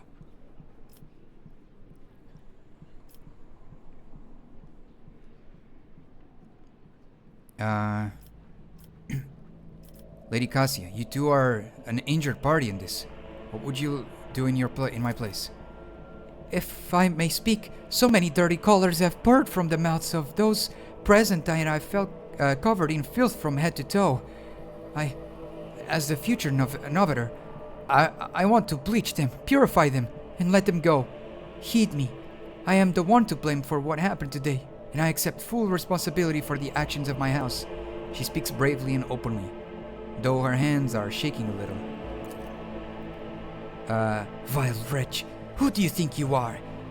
Will you now start killing those who have displeased you, as Tisiphone did before you? The fury on Elena's face gives way to desperation once she realizes what she just said.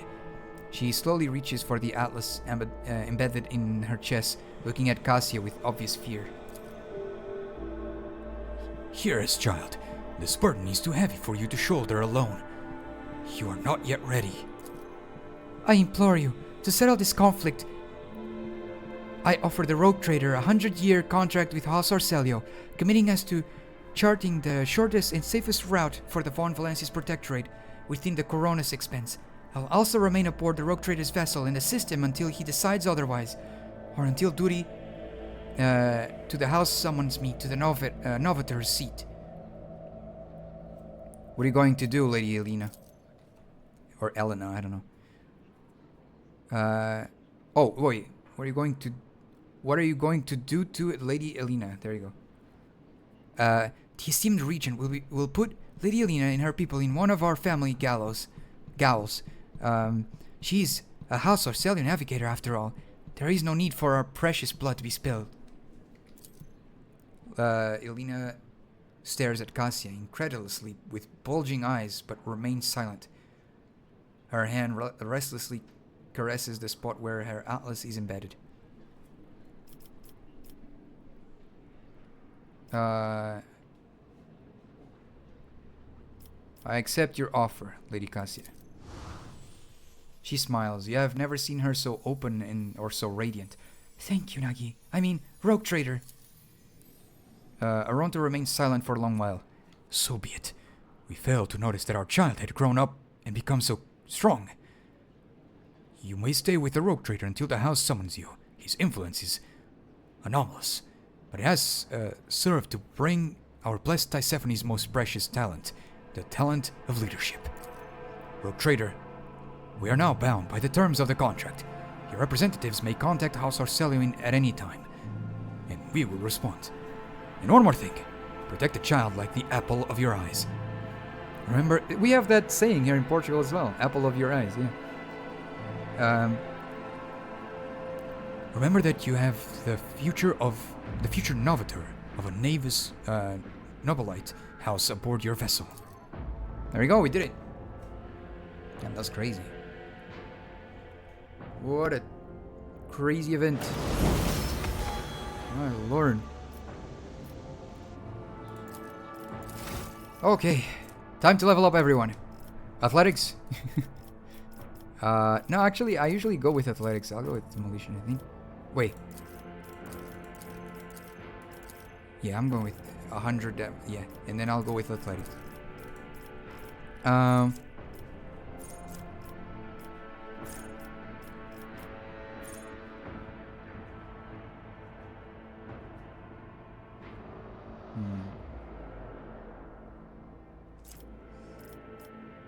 Heavy gunner. Heavy weapon attack costs 1. No.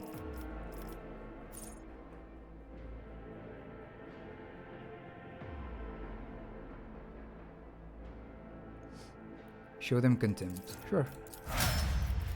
This one. Self-resilience. Plus 7% armor for 1 round. Does not stack, okay. Demolition.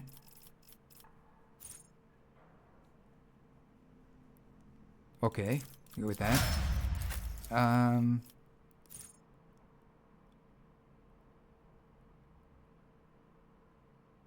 Suppressive fire. Yeah, that one is good to protect her.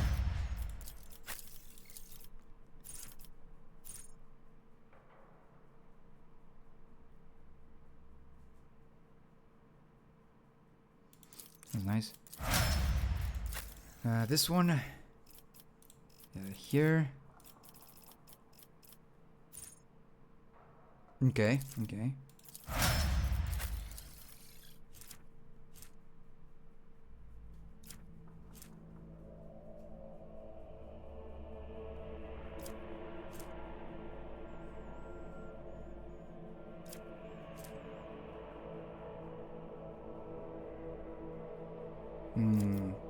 This one.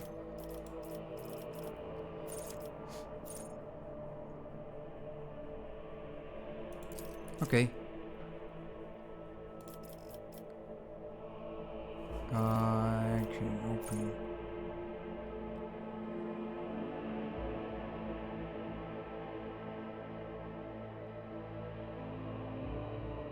Okay.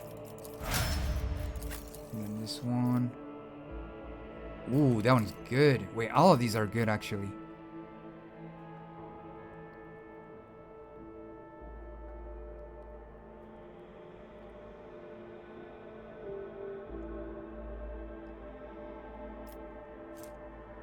This one.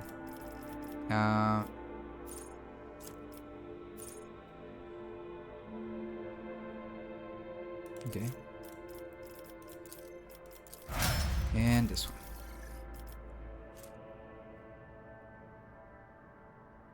Okay. 2 attacks instead of 1 is nice.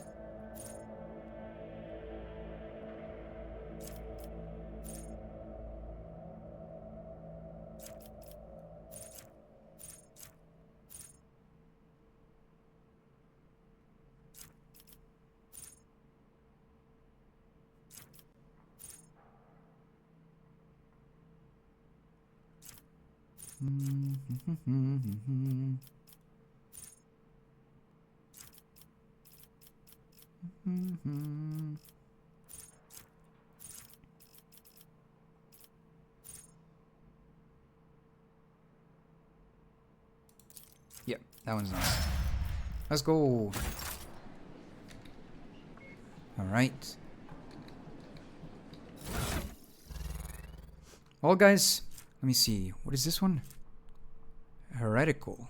Oh no, not that one. I had found another one, didn't I? Yeah. Oh, it was this one. Yeah, this one's so cool.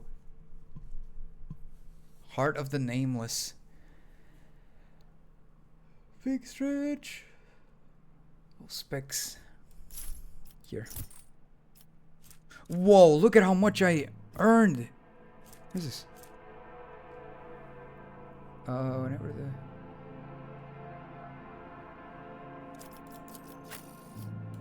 Here.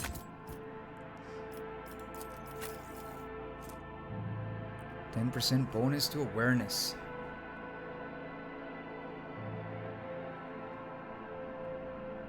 Yeah, I'll probably actually put it here. Yeah.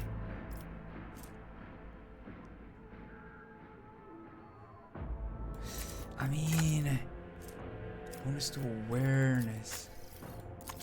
Here. Yeah. Nice. Okay. Guys, I'm gonna save it here for today. It's a hard save. I'm gonna end it here for today, okay? I know it's a shorter stream today, but I still had a lot of fun. And I hope you guys enjoyed it as well. There you go. So yeah, thanks a lot, guys, for dropping by on the stream. For spending your precious time here. So yeah, take care of yourselves, guys. Love yourselves, and I'll see you guys in the next stream, okay? Bye-bye, everyone. Be well, guys. Bye-bye.